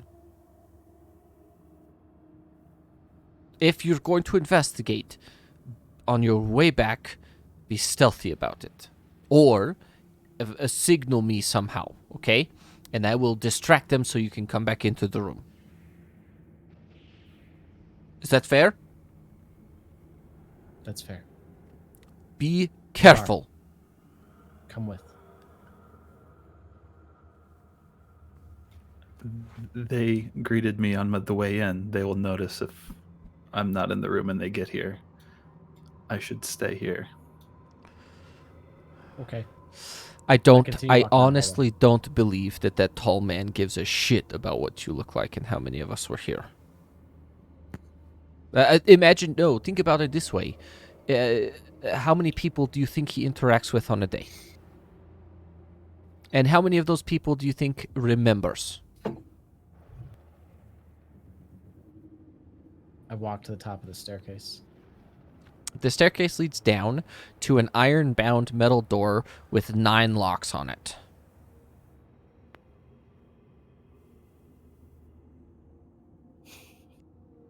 I take one of my cards out of my bag Mm-hmm. and I find... You said there's a door down here too? Yes. So essentially the hallway leads down, and then it goes down a staircase. At the bottom of the staircase, there's a landing, like a landing that's like 4 or 5 feet wide. And at the end of the landing, there's a very large door that's completely made of metal, and the hinges are metal, and on the side of it, there are 9 separate padlocks. I wedge my card into the door frame. Can I do an Arcana check to see if the padlocks are magical in any way? Sure. Or trapped? Sure.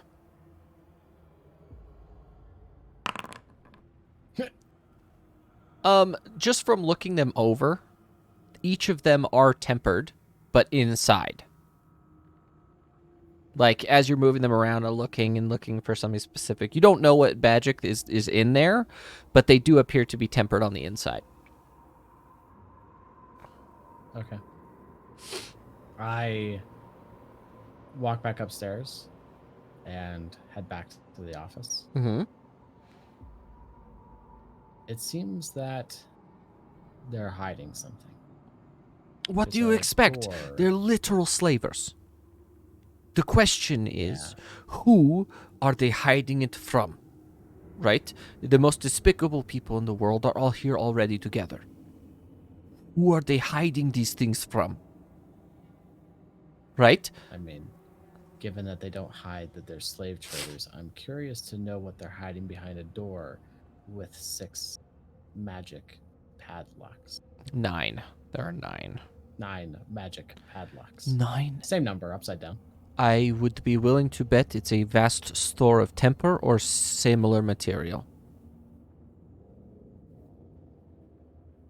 Is it locked to hide, or is it locked to keep people in or out? Yeah, what did the locks look like? Were they padlocks or were they integrated?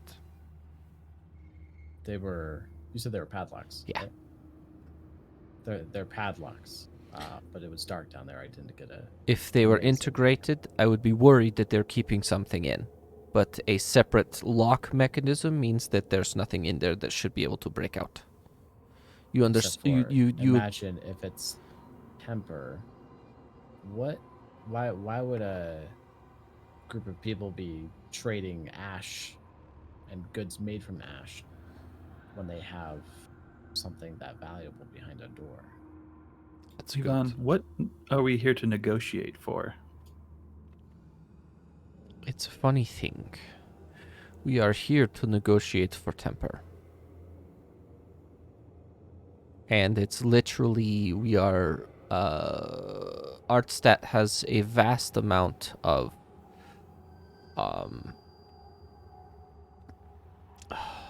natural resource in both metal and wood. And they don't use the wood that lives here, that is here naturally for building, because it's corrupted in some way. So we ship it, and they trade us their tempers. By the way, I go and sit in one of the chairs around Lorishik, the you are table. very quiet for the most part. So I am. you're a little bit quiet, yeah. Yeah. Let me see if Probably I because about of your now? hood, but it. Yeah. talk. Hello. That's much better. Thank you. Okay. Your face is, however, now completely obscured. What were you saying? I go and sit in one of the chairs around his table. Not his chair, but one of the, I think you said 4 chairs. Yeah, there are 4 or 5 chairs, yeah. Not too long afterward, you have this conversation. Tanitz comes back in, and he throws his cloak onto like a little coat rack, puts his parasol in a little holder next to the coat rack, and he sits down, and he says, Ingar will be here shortly. Is there anything I can get for you? And you notice something about Tanitz is he has an enormous scar from the top of his right eye to the bottom of his chin, and then it runs down his neck, and it appears to be a giant slash on his face all the way down the side of his head. It even messes with his hair. I respond to him, where can I get a scar like that?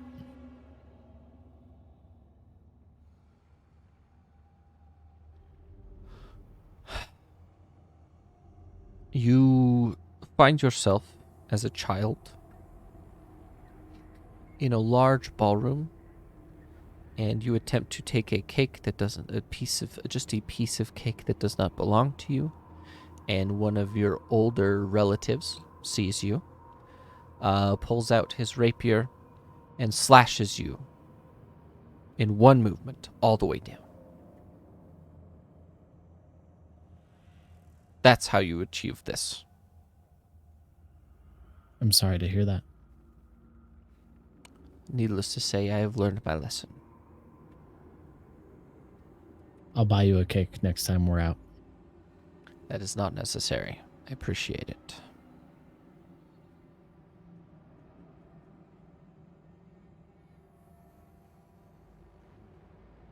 By the way, this is what Tanit's looks like. Interested. He's very skinny. It's alright. No, I'm just saying. Like, his physique is very streamlined to be fast. That is what he looks like. A minute later, Ingar comes in. Bam.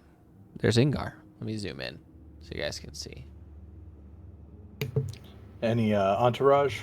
No, it's just Ingar. He comes in. He is wielding, he has a large staff. As he comes in, he bangs his staff on the door. He bangs it on the thing. He bangs it. He's banging into stuff. He's blind.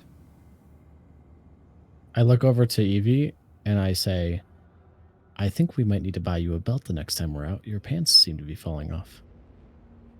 Joke's on you, I don't wear pants.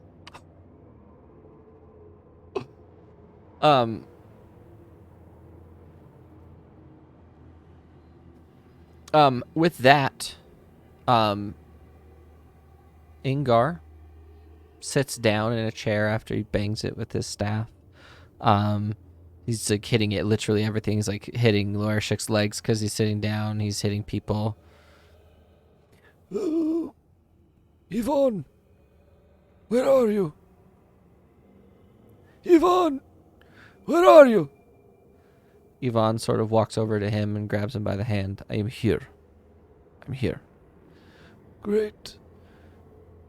Here I have a contract for you. And he pulls from his bag this large rolled up piece of paper with a seal on it, hands it to Yvonne. Yvonne breaks the seal, opens it, reads over it. Is anyone standing nearby? Yes. If you I'm like, sitting in a chair next to him, right? if you would like to, nearby, not right next to him, if you'd like to look at the paper to see what it says, you're more than welcome to do that. If you'd like to make a perception yes. check. Okay.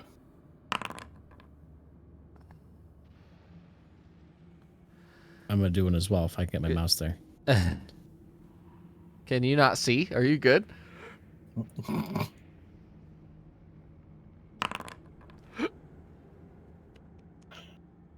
Can't see apparently. Would you like to do Can't- Will of can't the read. Old King or no? No. And the VTT was just like stealing my mouse. It was weird. I Okay. was hiding it. Technician, you can see that it is in fact like certain amount of lumber and iron ore or iron ingots. It literally says that in trading for a way bigger number of temper than you thought. 3,000 pounds. Can I insight Yvonne to see whether or not this is expected or if he's suspicious of this, or I kind of want to get an emotional read on Yvonne. Go right now. and do it. Ingots. I mean ingots. I don't know why. I don't even know where that came from. Insight, I would like please. I would like to roll for ingots. I would like to roll ingots skill check, An ingot please. check. Okay. He seems perfectly fine with this deal. And even through the Okay. wording on the contract, none of it's sketchy. But it is written in exceptionally good handwriting.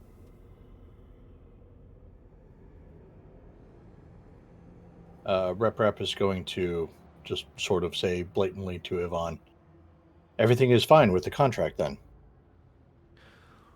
It appears as so, Rep. Even though I can't read it, can I make out like any insignia or colors or like seals, wax seals? Sure, go ahead and make a history check for me, please. Oh, okay. The seal that is on the scroll itself does not have to do with Irelis.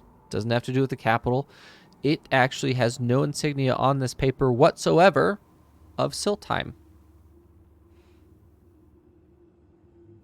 So I do know the insignia, or I do know that it's not Siltheim. It has not. There are no insignias for Siltheim whatsoever. It's a giant fist with the anchor on it.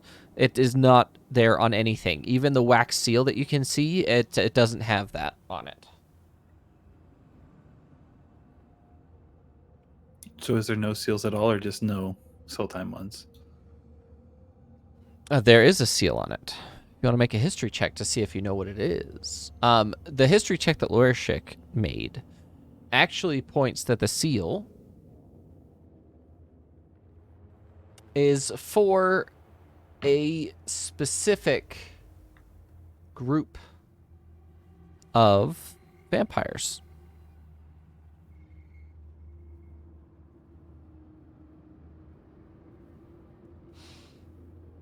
I stand up and I walk. I assume that everyone's kind of huddled around now. I want to walk to like a far side of the room, away from everyone. And I assume Callum's still on my shoulder at this point. Of course. I ask Callum, do you know many vampires? I don't. They didn't really exist very much. If not, they were very reclusive and things like that. From my understanding, the other thing I've noticed though as well with you is the symbol on Tenet's, the guy that's right there. His symbol's different than the one on the scroll.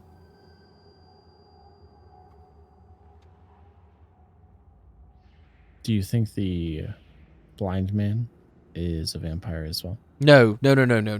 He doesn't have any of the symbols or the physical attributes that come with being a vampire. He doesn't have none of them.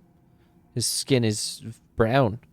His teeth are all fake or broken. He's blind. I don't think vampires can be blind. I think they have some sort of supernatural vision, from what I remember. Callum, I need you to do me a favor. What's that? Can you go back down that hallway and grab my card out of the door frame at the bottom of the stairs and bring it back to me, please? Of course. And you hear him hop off. Click, click, click, click, click, click. You hear him hop off.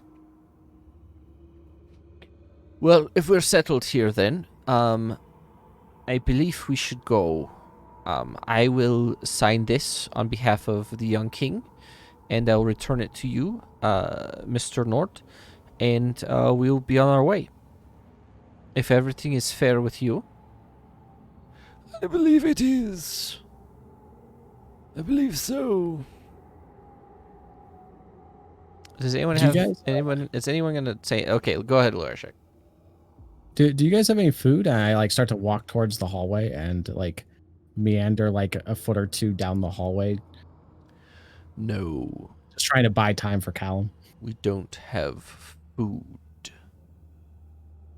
You hear from behind the desk.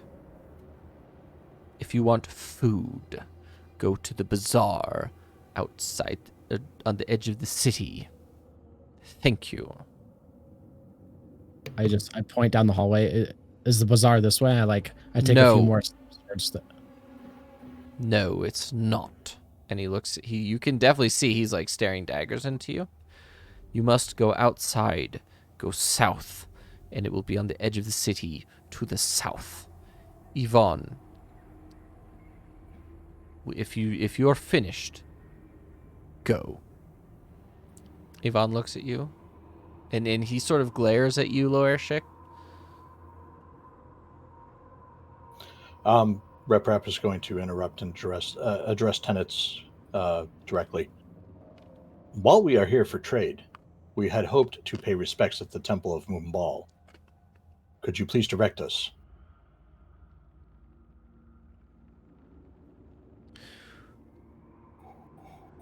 Of course. On the opposite side of the bazaar, there's a very large, dug-out area that houses the Temple of Amumbal. Outside, you'll find some figures dressed in black clothing with iron masks. As soon as you see them, you know you're in the right place. Keep in mind, the majority of them have had their tongues cut out, so unless you speak sign language, I don't know if you'll be able to communicate, or if they have a representative that can communicate with you. Thank you. You're welcome. Now get out of my office. Vidar goes and stands by the door with his, like, to the side with his back to the door, like he's going to be the last one out, but watching everyone else in the room as everyone else leaves. Yvonne is... Yvonne hands Go ahead. the giant scroll back to Ingar. And Ingar moves out, albeit slowly. He gets up and he makes his way out, hitting Vidar in the legs with his staff over and over again. Like, you hear mumble under his breath, "Why is that so solid? It feels like a fucking what?" He just, "Oh, fuck it. I don't care." And he walks out.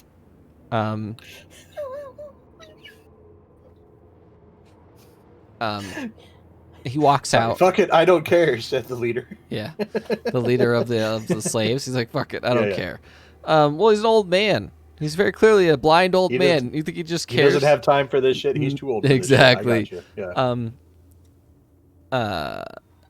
Yvonne is like, "Let's go." Rep is gonna exit. A moment later, Callum comes back with your card, Lawyer Schick. I reach down and like pretend to be like scratching the floor, just like maybe I see like some dirt or something as I grab the card and slip it into my robe.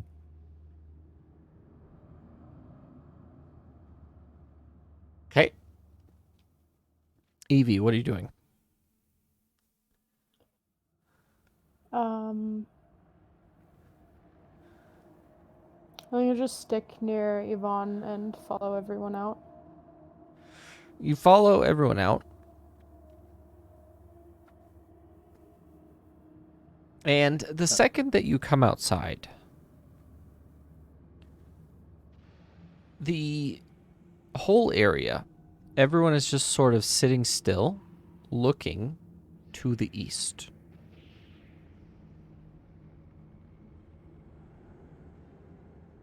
I look to the east. Yeah. Yeah. Do we see what they see? You all look to the east, and there is a monstrously tall, wiry, what appears to be, it's similar to a daddy long-legged spider, except it's about 300 feet tall. Yvonne. Don't worry. They call them sans... What do they call... What's this stupid fucking language? They just call them Sandstriders. They're not hostile. They just... They're looking for food or they're doing something. They don't attack us, but it's once every so often they come, and it's very interesting to watch. But it's highly recommended. They can be hostile. Just don't fucking do something stupid. Yeah, I'm good not to fuck with the giant spider. But as it gets closer, it doesn't appear to be a spider. There's like a long... On the front of it, it does appear to be like a round body, right? With these giant legs that come out, and it just goes... And the craziest part is it's not loud. The only thing you hear is... As the legs move, you just hear like a little bit of like a clicking noise. And then when it comes up, you could see that it has a very large carapace head that comes down, and then it has a bunch of like tentacles hanging from the bottom of its mouth that are sort of like waving in a very scintillating pattern. And it has two large bulbous blue eyes that are just sort of surveying things, and it's just walking around. And it sort of walks over the town, goes into the water, bends down a little bit, and then comes back up and walks away. It doesn't take it very long. A spider, a creature that large is very fast, but everyone just sort of sits still for fear of not really knowing what's happening. We should head to the bazaar. And then further through to the temple. By the way, there's a insignia of the locals that is usually either painted or carved on nearby food stalls where they sell legit food. I don't want Legit to eat food. I don't want As to opposed to eat humans, Oh, elves, dwarves, orcs. I see. Real food, not people. After seeing that, I think I've lost my appetite. Really? Of all people. You should have rations, yeah? Good. It's probably for the best. Who knows what It seems the ash the has local done to favor the- does not agree with him. I'm a bit of a picky eater sometimes. Sometimes? Just saying. From what we've done so far, I have... Never mind. It's fine. He is saying he has not met a meat that he would not eat.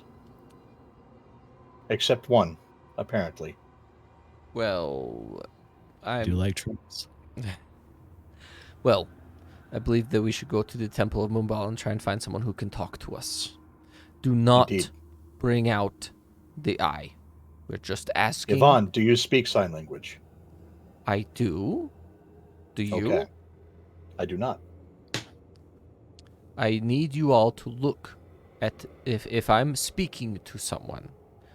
I need all of you to look at this person. Look at everyone else if I am signing to someone. And see if they're signing to each other. Okay? And he shows you a sign of basically, he takes his hand and he draws a line from the back of the hand to the forward of the hand. And he says, that is the sign that they're going to kill you. Or someone. Okay? I need you to watch for this from everyone else. I will pay attention to the man I'm talking, the person, man, woman, that doesn't matter who I'm talking to. I need all of you to pay attention to everyone else. Are we clear? Yes. I think we should have our own sign to indicate that we're in danger if anyone sees something, so we don't have to make a ruckus. Can any of you make bird noises? I can. Then that is Tweet. that. Oh, sure, close enough. That is the sign. So any of us who encounter danger or see the sign, make a bird noise. What have the closest thing you can to doing it? Wait, won't that be suspicious? There are no birds here. What would you recommend then, Evie?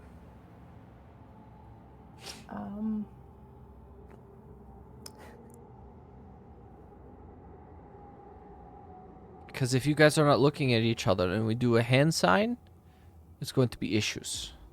Get what I mean? I think we should slap our thighs loudly, as if we just heard a funny joke, or are slapping out a fire, or maybe there's a bug on us. Yeah. That's How about why- pretend you have a bug on you. That's why you're in charge, Lawyer Shek, when we're in combat. I just grin. Okay. Let's go then. And instead of heading south, you guys head north. And you get to this large, dugout area. And instead of the ground has like a gray sheen to it because of the ash. This area it's nearly black. Not even soil. It's like rocky earth. And directly, it sort of goes down for about 10 feet. And there's a large black stone carved entrance to a building underground. In front of it, there are 3 figures dressed in pitch black robes. And they all appear to have some form of helmet on. but you're too far away to see the specific aspects of it.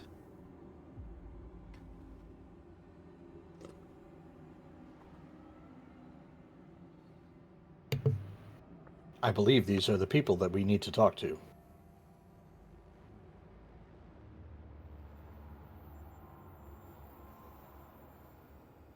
Yvonne?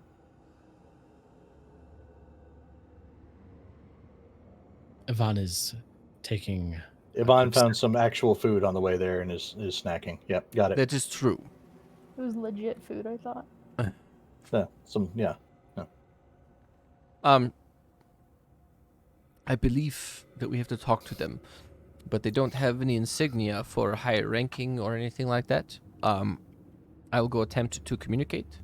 I need you all to be right there, like arm's reach from me. Is that okay? Of course. We'll be there. I still have my maul in my hands, to be clear, Mhm. and I stand to the right of Yvonne, about 6 feet away, social distancing and all. He walks up to one of the ones on the outside, and they give him this hand sign that goes from like one side of the chest to the other, and he nods at them, and he turns around, and one of the like smaller ones comes up to him, and attempts to speak in some sort of like guttural, crazy language. Does anyone here? Let me look for it real quick.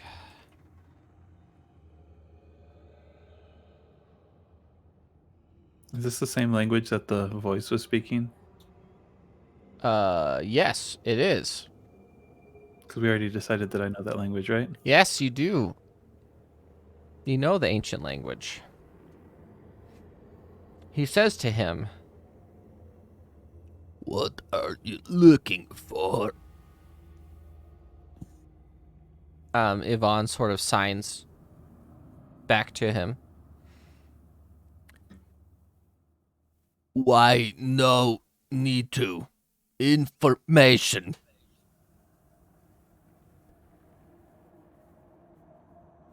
Yvonne signs something back at him.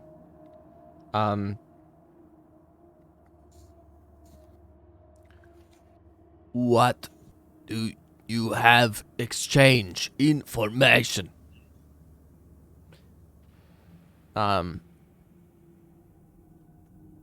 He looks at him and he says, he pulls out like a purse full of coins, hands it to him. Elder, meet you now. Come inside.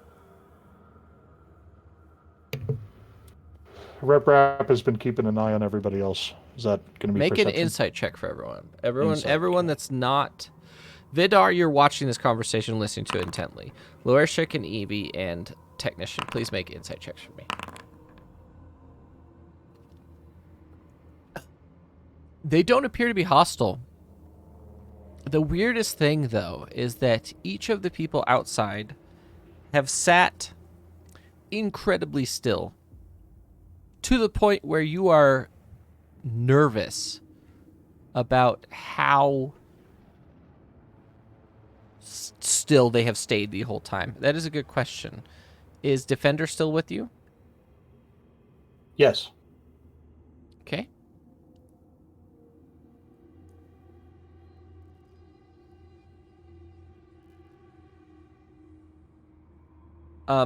And the other thing that you notice when you're looking at these creatures is those helmets are bolted onto their bodies.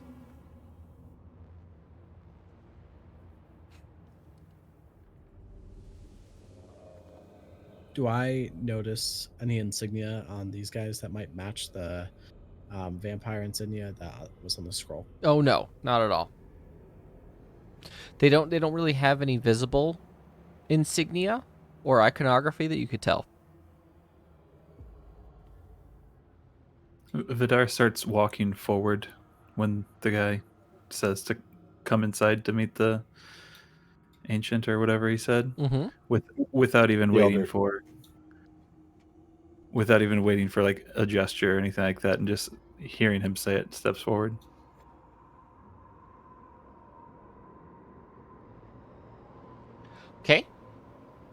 You guys step into. Is everyone going in, or is anyone staying out? What are you doing?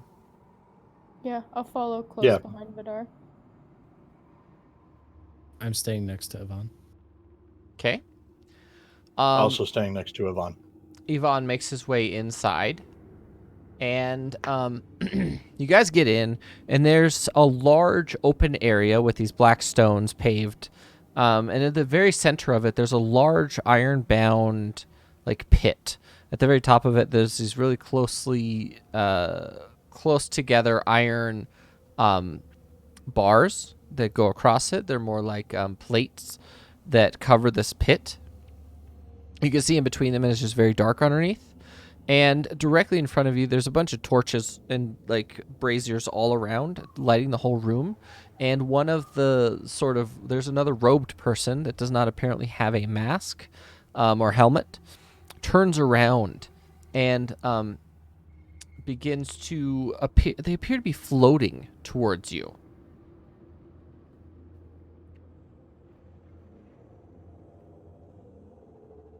What are you guys doing? Rep is going to instruct Defender to stay at the entrance and to be vigilant, as per usual. I want to see if the person floating towards us is using magic to float towards us, Sure. or if it's just an illusion. I assume Arcana. Yes, please, and thank you. No. They have, instead of feet, they have tentacles. As they get closer, you can hear the slapping of the tentacles on the stone and the sort of popping noise that it makes when the suction cups come off. And they walk up to you. They sort of slither up to you, and they crack their neck a bit, and they look at you. And a large portion of their face is just, for lack of a better term, Vanta Black. You can make out some aspects of their face, but the only thing that you can really see is an outline of their face that is so dark with color, the black, that it just absorbs all the light, and it just looks insane. And then the other eye is basically a giant ball that has grown out of his head and appears to have 4 or 5 eyeballs inside of that specific eye, and it turns towards you. And each of their own individual irises begin to pulse in and out. And he looks, and in that guttural ancient language, Vidar, you hear, "You have questions." And as soon as he finished the words questions, a large blot of inky goo spits out of his maw or whatever it is and just lands on the floor in front of him. I step back like a foot immediately. Same. Don't want to get splashed with it. Yvonne signs to him. "Where was this?"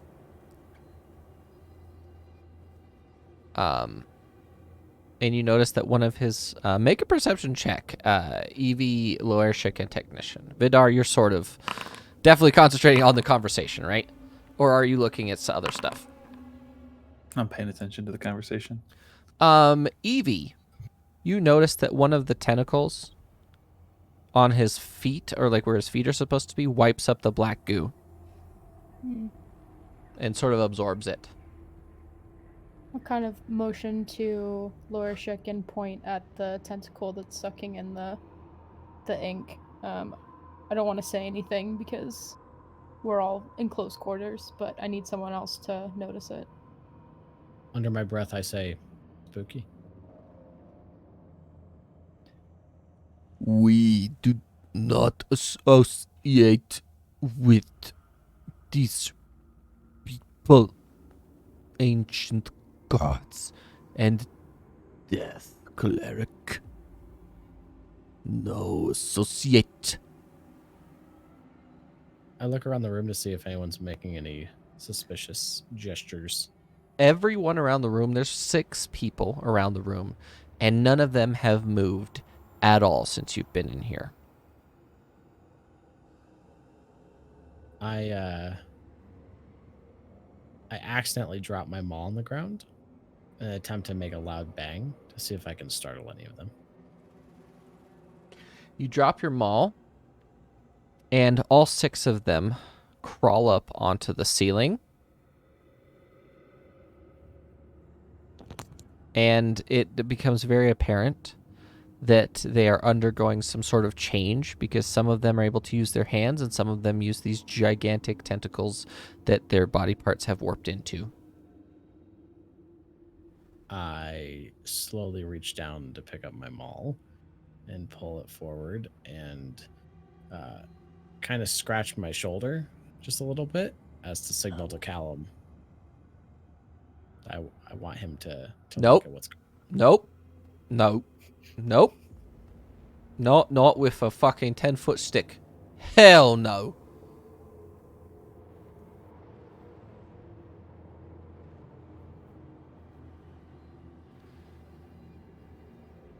Why would you want me to look into it?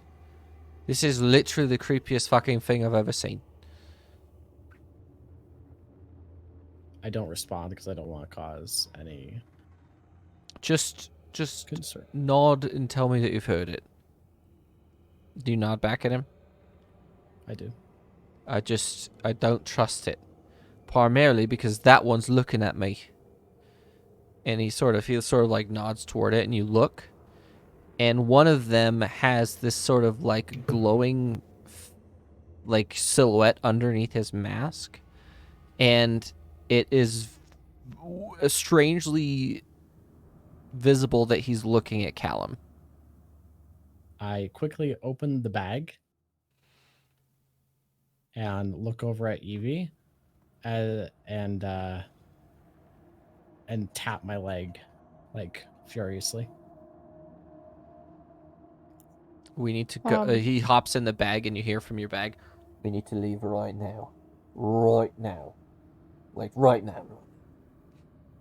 I saw Lurshik's signal and do a similar thing towards I think I'm close to Vidar, so towards Vidar, in hopes that they catch on and we can spread that message around that we need to leave. I walk up and I grab Yvonne by his right arm, just like gently as a gesture. Hey, let's go. He signed something to him. Okay. Will not. No hostility here.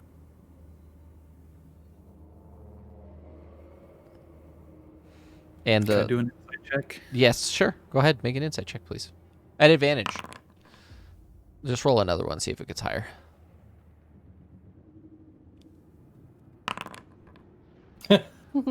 He does none of them appear to be hostile at the moment. They're just very vigilant of what's happening. I feel like at the moment is doing a lot of work there.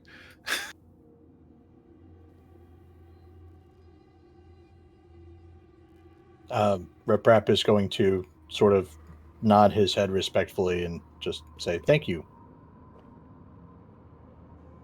I'm gonna do like a kind of slight bow and back away, not really knowing what to do in the situation, but knowing I need to make some kind of move towards leaving. Yeah. I tell Yvonne we're going to be late. Agreed. Don't turn your back just in case. Back out. Vidar, if you would lead us out. Thank you.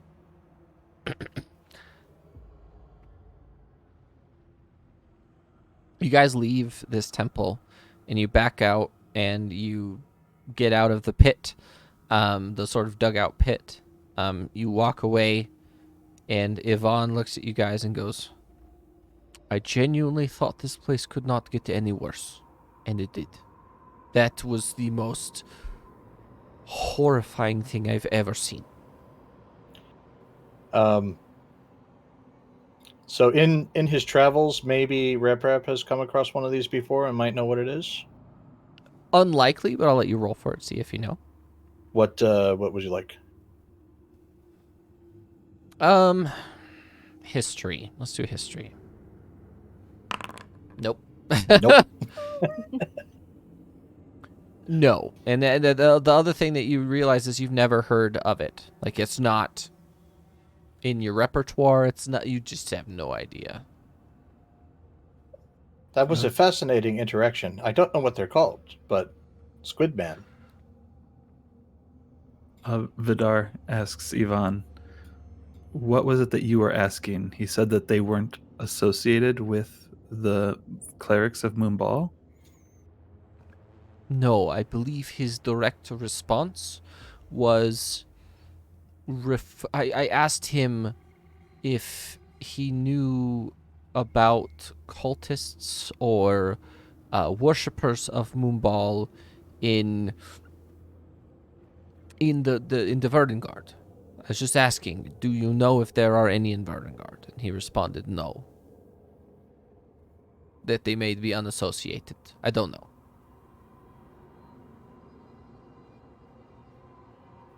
I did ask him about the Eye of Moonball,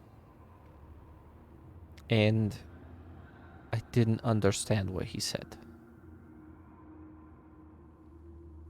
I wonder if I got it mixed up for if the eye is looking or something. I wonder if I translated incorrectly. You get what I mean? He may have meant that the eye is searching, or that they are looking for the eye.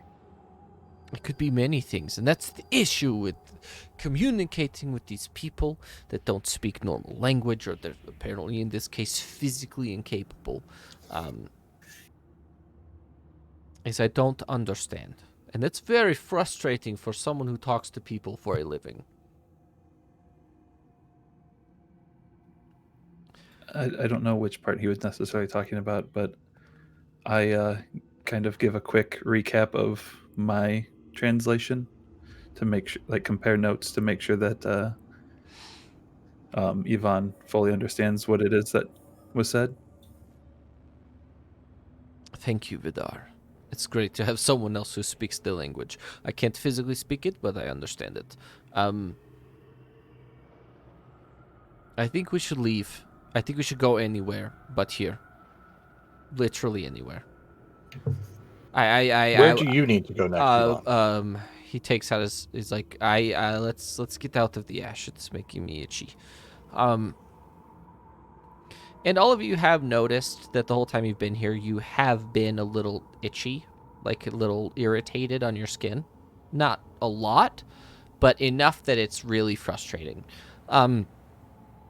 You find a little like hut with a very large coverall on the edge of it. I don't know, what are they called? Yurt? No, like the canopies that come off the side of buildings. They have a specific name. Awning? Awning, thank you. It has a large awning that is currently building up ash on it. You get in there, and he pulls out his little black book, and he says, well,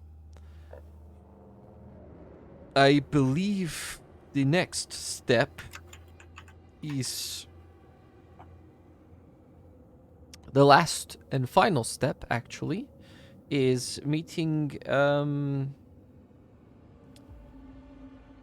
Halvern. He's the in their culture, which is also an offshoot of the Crag. In Nilhund, they have law speakers, and the Grand Law Speaker's name is Halvern, and he is sort of the be-all, end-all of judges. I'm supposed to speak with him because they have found one of our high-ranking spies. You know, every nation has them. One of our spies was caught in Nilhund, and I am to negotiate his return for either a great deal of money or something else that the Nilhunders need. Rep perks up a little bit at the mention of Nilhund. Ah, Nilhund. It is one of my favorite places to go. I love it there. They have great wine. Yes, and I would like to leave this place any minute, like right now, if we could. I wouldn't mind just leaving. I will. Yeah, I want to leave. Do you want to leave? Because I want to leave right now. I too am eager to leave this place, but do we still need to gather more information on the eye? There's only so much we can do communicating in an ancient language. Is there anywhere else that we can find to get more information? We would have to go to Irelis, to the library. Irelis is the capital. Yes.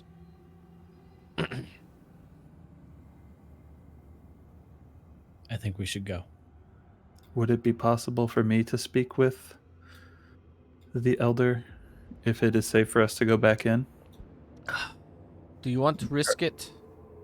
Because if we can find information anywhere else that I am a little bit more comfortable, that would be ideal. Would you be more comfortable in Irelis? It seems to me that the person that... Infinitely so. Indeed. I mean, there's less likely that we're going to get stolen by slavers, because it's not as easy to ship someone from Irelis anywhere else. So it's like the farther we are from Furborg, the better, even if it's only a day or two.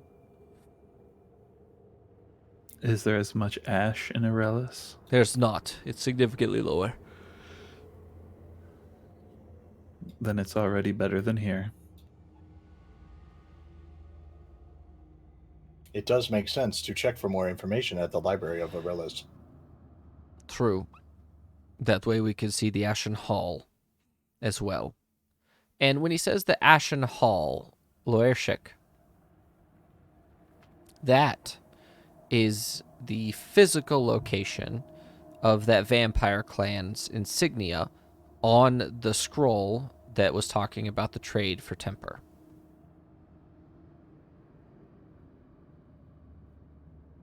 What do we need to see the Ashen Hole for? It's an amazing establishment. It's like a huge compound, and they have like loads of crazy things there, but not like bad things. They just have loads of wonders that are usually tempered. But I'll explain when we get there. How does that sound? Are we meeting anyone in particular? No, we're not meeting And- anyone. I don't have an agenda there, except for going to the library and looking for more information. I nod.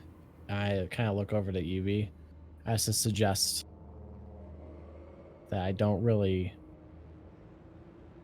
track or believe. At the same time, while I'm doing that, I open up my bag again, Mm-hmm. just to invite Callum out to play. Okay.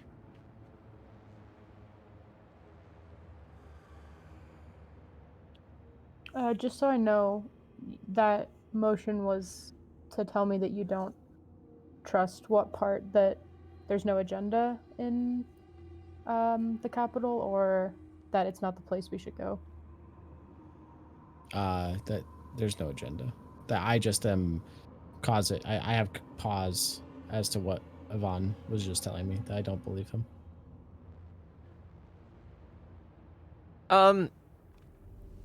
Are you trying to hide that? Yeah, I don't want Yvonne. I've been trying to build a relationship with Yvonne. Make a sleight of hand check, please. At advantage. Not this. I'll give you advantage. No, the reason it's not deception is because you're not saying anything. You're making a motion, and you're trying to hide that motion. You get what I mean? Got it. 17.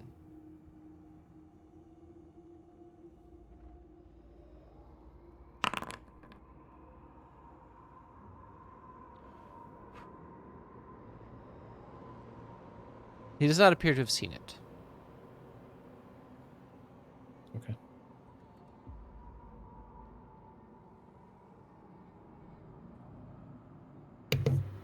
Let us travel to Aurelis immediately. I agree. I will find a... I don't want to travel by horse. I want to be carried. If we can find a carrier to take us there with a legitimate reputation, that is what I would like to do. I don't feel comfortable traveling by horseback here at all. Do you think we can find someone like that in this place? I know some people. I have Of course you contacts do. everywhere, but here they just make me uncomfortable because all we have to do is look for the vagrant signage, and we should be able to discern some information from that. For example, there's like a small like vendor selling out of his house, and directly above on one of the posts that holds up his awning, there's a large like butcher's cleaver carved into the upper part of the thing. That the butcher's cleaver symbol means that he is legit and sells real meat. So we have to look for symbols like that around the building and the places that we're going here to see if the vagrants have marked it as good or not. While this is going on, I want to trail like kind of behind, and I take the card that I had pulled out, or I had Callum retrieve, and I put it in Callum's mouth and whispered to him, "Give this to Evie." Right. I got it. He sort of hops behind you, sits still until Evie walks by. And then, Evie, I need you to make a perception check at advantage, please.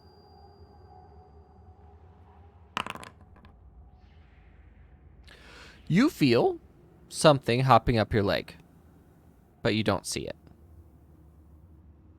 And there's basically, it's like there's a card, like a little, like, is it stone? Is it made? It's like a stone tablet, right? Like a little tiny, like a domino almost, right?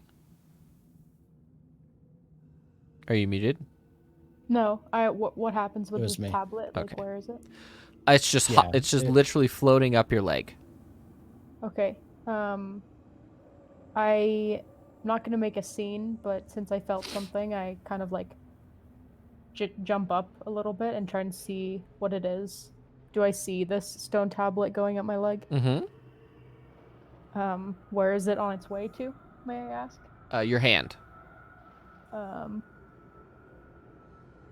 Okay. I kind of like the group maybe keeps on walking, I don't know, but I feel that happening, and as it lands in my hand, I kind of look at it and look around trying to see where it came from.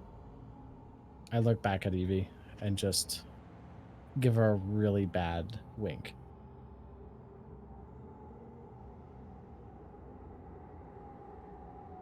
I kind of look to the sides, and I'm holding it in my hand and make a motion of like, what am I supposed to do? What is this? I just kind of ignore her and look forward again and start walking. Okay, I'm gonna look at the tablet. Is there anything I can make an Arcana check or history or anything to get information that I might know about it? Or is it, there's no way? Make a history check at disadvantage. You have no idea. Except for the fact that you've seen him give this to people that he trusts. Okay. For the time being, I'll be a little bit cautious of it and not put it in my bag, but rather a pouch on my clothes. Okay. So like a shirt pocket rather than like Yeah. your backpack? Yep. Okay. You guys head down to the bazaar, and there's a whole load of buildings that are specifically dedicated to carts and like cargo transports and things like that. I need each of you to make a perception check, please.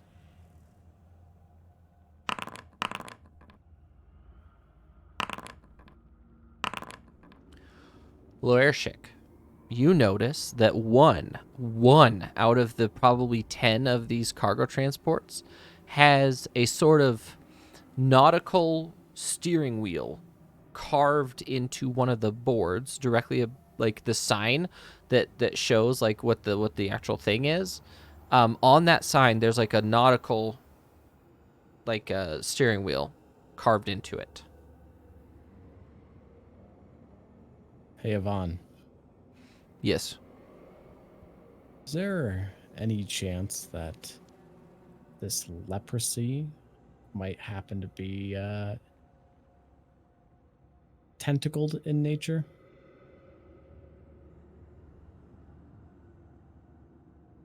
It could be. But what? Why? Did they touch you? Did only Evie notice the ink? No, I did because I just stepped back, right? Yes. Are we I all was the did? only one that noticed it, but I also motioned to you to notice it. Oh. It seems that our friend had some tentacles and he dropped some ink. And given the water that I noticed on our way in, and that very nautical looking steering wheel there, I have a feeling that the disease that's spreading is from this oil or this ink. It could be. But that symbol is the actual only representation that I've seen that shows that this guy is legit. Actually, now that I think about it, come here for a moment. Everybody follow us, but don't be suspicious. And he points out that a lot of the other people that are not marked as legit have this sort of black inky substance on like the base of each of their stalls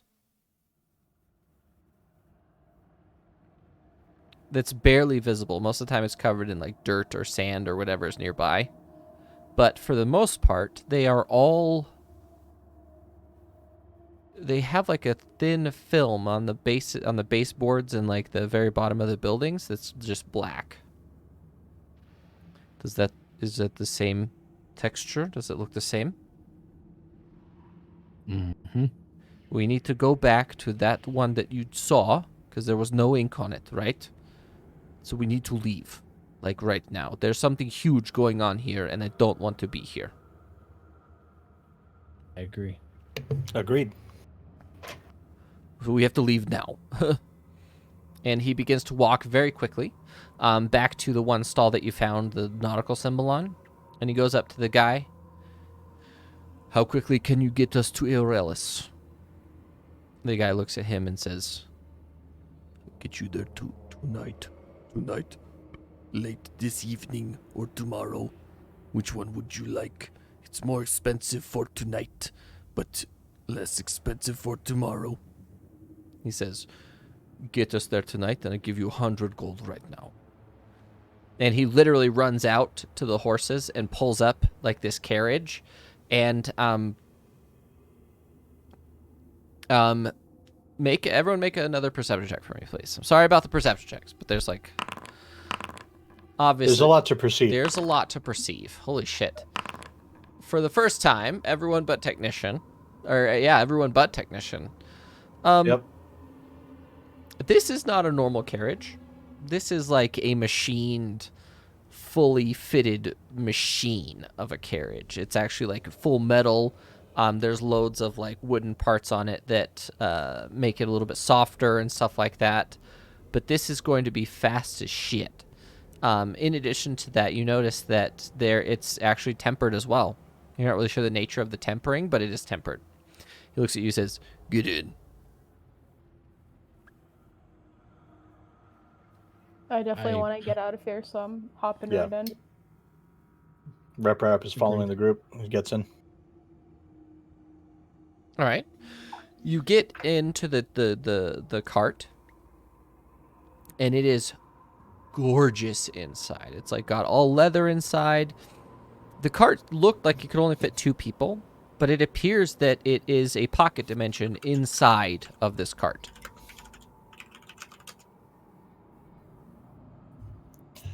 Rep notices that too, or Oh, or absolutely, absolutely. Okay. Fascinating. It appears to be bigger on the inside.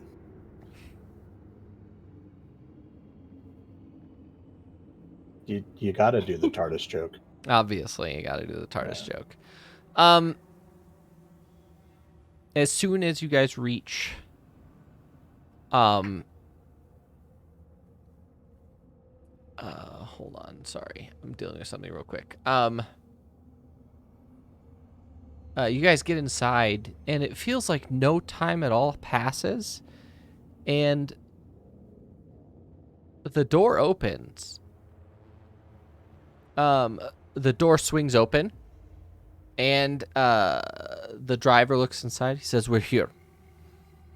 Or excuse me, We're here.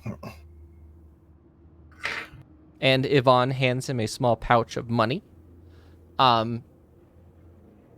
Steps outside, looks at you guys, and says, "Welcome to Irelis.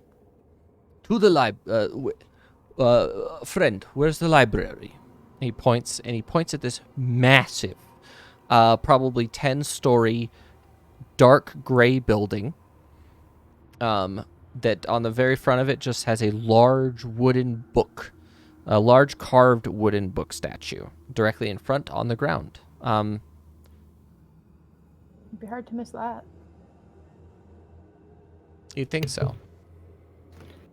We arrived at night. Is the library does the library appear to be open?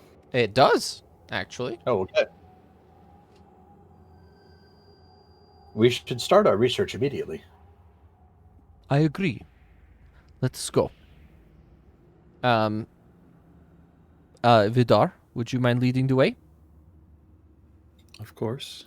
You guys travel very close together very quickly. You get into the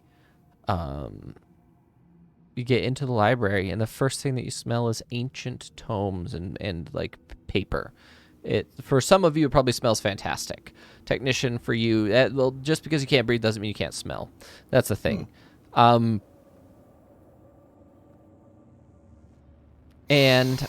smell knowledge.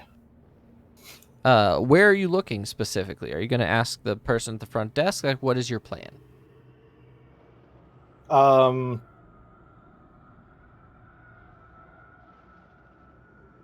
Yeah. Rep is going to ask the person at the front desk. We are looking for information regarding ancient artifacts and the pantheons. Okay. Well, in this section, we have the information on the pantheons. And then on this section, we have the history of gods as fiction. None of it has been verified, so we are forced to put it in the fiction section. Indeed. Over there is the information on the pantheons, and this is information that we've exclusively received from the voices themselves. I see. So it is more autobiographical in nature. More or less. So those are the two sections that you can go to find more information. What other sections do you think might be helpful if we were trying to find information on an artifact that may or may not be rumored to exist in this area? I cannot say. Thank you. I lean over to Vidar and say, how much do you think they'll pay you to verify their fiction section?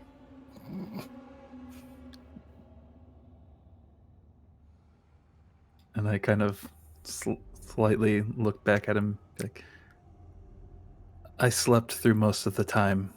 It's very possible I couldn't verify all of it. Rep is going to head for. Rep's going to head for the information coming directly from the voices. Okay. The history of gods. Is anyone going anywhere else? I am going to actually go and read through some of the fiction. And okay. Perhaps, hopefully looking for something on Gleam and on Moonball. All right. Evie, where are you going? Just kind of walk around the halls of books and running my hands along them, trying to see if I can get any sense of like a different section that wasn't mentioned where we might find something Go. useful Okay. as well. Loershik, what are you doing? I ask the front desk guy if he has any information on the crag. Of course we do. Go to the natural world section behind me, and you'll have loads of information on it. I walk over there. Everyone make an investigation check.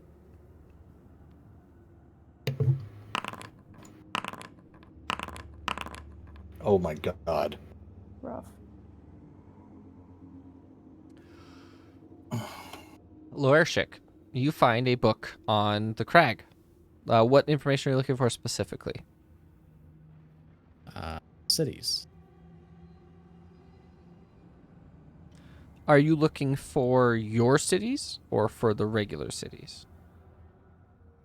I'm looking for a specific city that I'm familiar with. Message it to me. The rest of you can't really find conclusive evidence of anything that you're really looking for. Evie, you figure out fairly quickly that the library is actually extremely well organized, albeit there's loads and loads and loads of information everywhere. Hold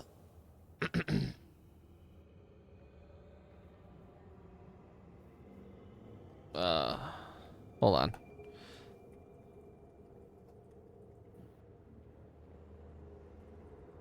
Yeah, NB, not only did he get the high roll, but I rolled a 5 on that investigation. Yeah, I don't know if and you he saw rolled a that. 14. I responded to you, Loershik, about your thing. None of you can really find. It's not that you're not finding information that you're looking for. It's just that it doesn't appear that there's any pertinent information specifically for you, Vidar. There's no information from your time at all. Like the most recent historical and like other things that they have in here. Nothing that you've seen verifies any information that you know. Like all these books are new comparatively to how old you are, which is very frustrating.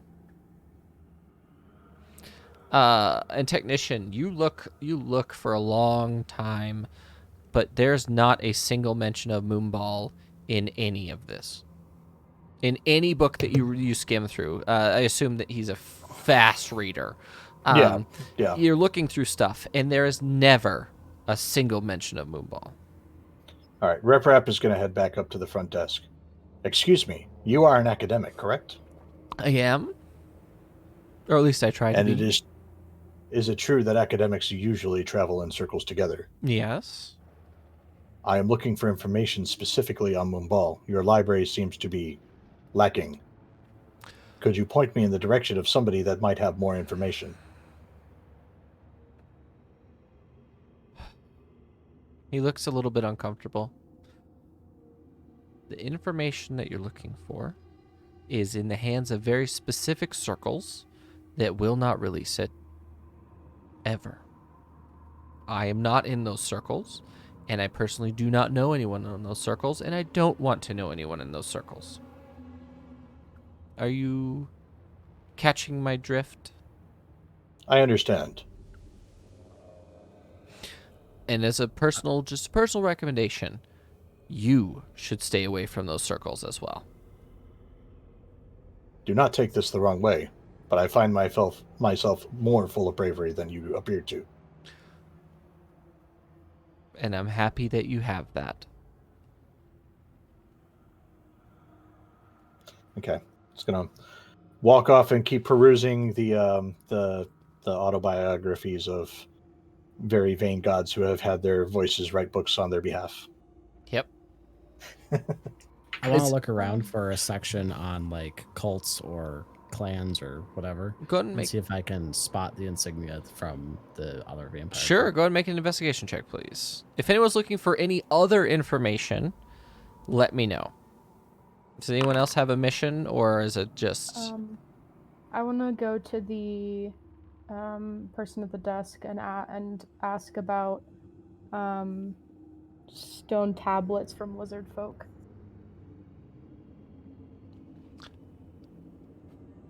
What a rare thing to ask about. I believe we have a natural species section. Go look there. There might be something. I actually never heard of that before. So, go ahead and look. Okay, I'm gonna go over there and try and look for something that mentions anything that resembles what Laura Schick gave Go ahead and me. make a investigation check for me, please.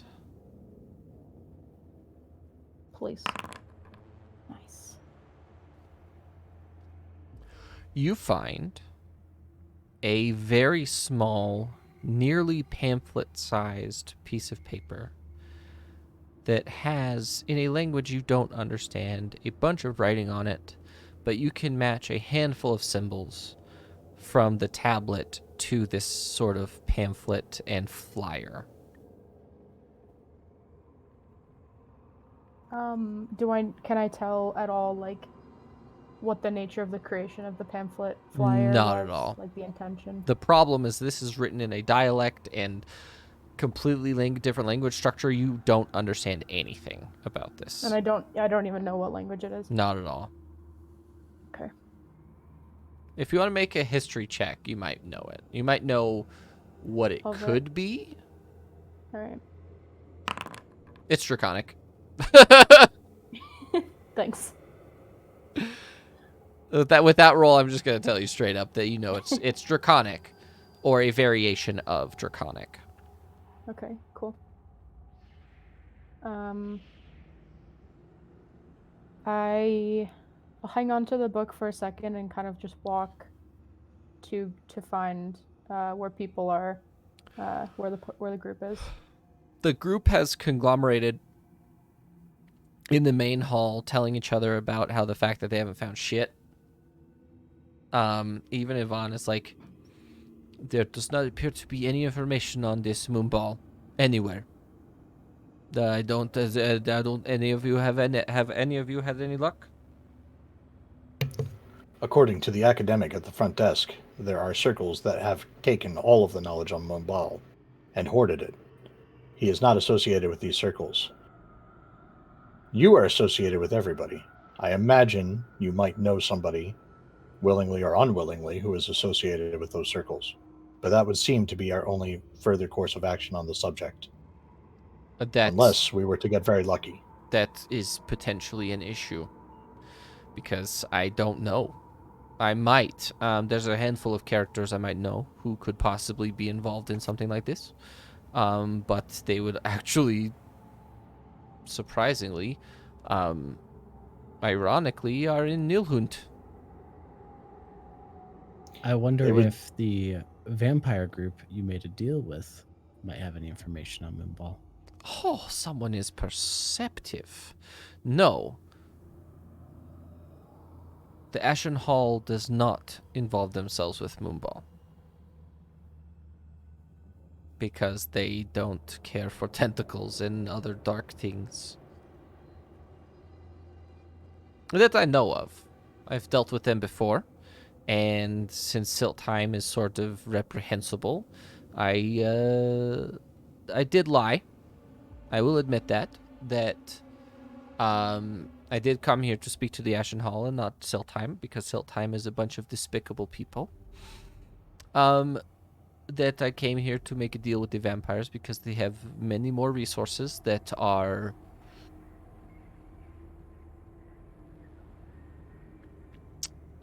for lack of a better term, morally responsible resources than Siltheim. The vampires only deal in fair trade resources, I see. They're very much so comparatively to the slavers of this place. Who would be opposite Moonball on the Pantheon? to your recollection, Everyone. Yvonne? From my understanding of the pantheons, Mumbal is not in a pantheon. Because we have the wild pantheon and the outcast pantheon, and Mumbal is not associated at all. And they don't even hate each other. They're just sort of like brothers and sisters. But Mumbal is not associated. That is how far away he is from everyone else, and that's why it's so hard to find information, because he does not fit into it. We have limited information and no leads on where we might find more. It would appear our investigation is at a standstill. Nilhund. Let's go to Nilhund. They have a larger library. They have more magic items, more magic users, more everything there. They are Indeed. abundantly magical. So I would assume I do have some memory of living in Nilhund for some time. Interesting. Maybe we can find more information on your past there as well. And, Indeed. And maybe for you, Vidar, as well. Maybe we can unlock everyone's past in Nilhund. And You said you'd like to go before we there. do It that- sounds like you are. We should maybe talk to the Ashen Hall. No. Isn't that why you Nope. came? It's actually, Oh, I was but- telling the truth there. I do not want to physically go there. Not at all. I think we should. You said you wanted to visit the Ashen Hall. I wanted to go look at it. I don't want to go inside. I just want to look at it from I outside. understand. Because I don't want to go in there. It scares me. If you think Have we you have been in there con- before? I have never been inside of the Ashen Hall. If How'd you'd you like know to, it's scary? if you'd like to make an investigation check or an insight check, you're more than welcome to see if he's lying. Ah, yes. The balance returns. Ancient King. Yeah.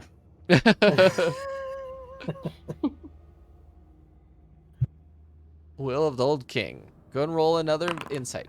Not any better. Anyone else want to make an insight check? Yep. Vidar, he's absolutely telling the truth. Okay, my plan was to say, if our only leads are to Nilhund, we should probably go there. We probably shouldn't have this eye with us much longer. So whether or not the Ashen Hall is scary or not, we probably shouldn't waste time there. Well, we could also try and sell, as reprehensible as that is, we could probably try and sell the eye in Nilhund. See what happens. Are you nuts? That would be most unwise. Just pawn it off on someone who doesn't know better. Rep is going to turn and directly face Yvonne. Not getting uncomfortably close to him. He's not threatening him. He's just being Mm-hmm. extremely direct. You would sell what is a very dangerous artifact to somebody who has no understanding of its working, who is likely to be corrupted by it, and unleash them on Nilhund. Fair. I spoke out of turn. I was being greedy. I apologize. How heavy is the eye that's in? And I step back. The eye itself is about 2 pounds. It's pretty Can heavy. Callum lift 2 pounds? What? Can Callum lift two? No. No, Callum cannot lift 2 pounds.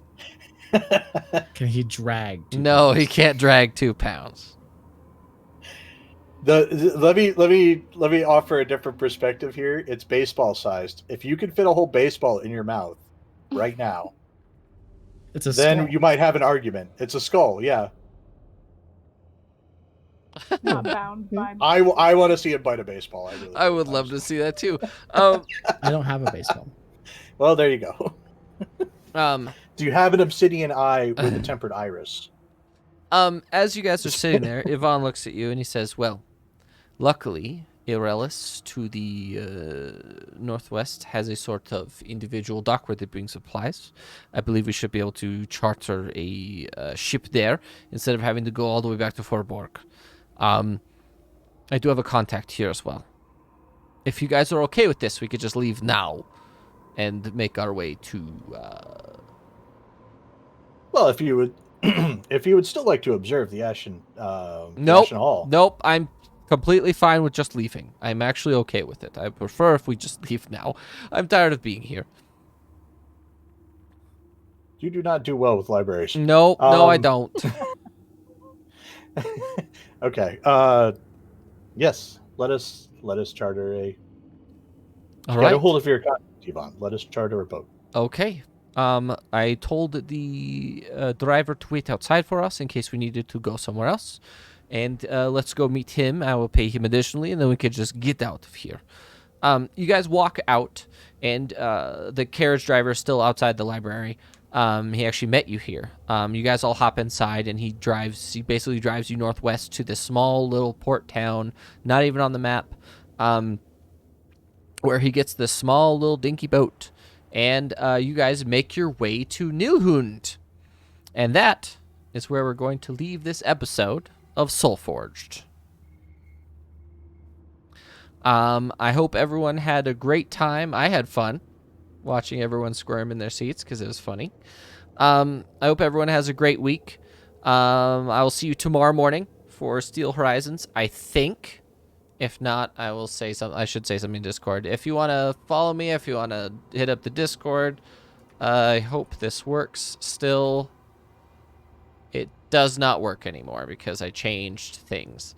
The Discord, the YouTube, and the Patreon are all listed in the About section of the Twitch channel.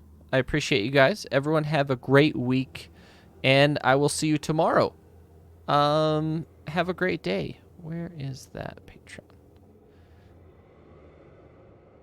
Thank you, Kostrin. You're fantastic. I'll see you guys tomorrow.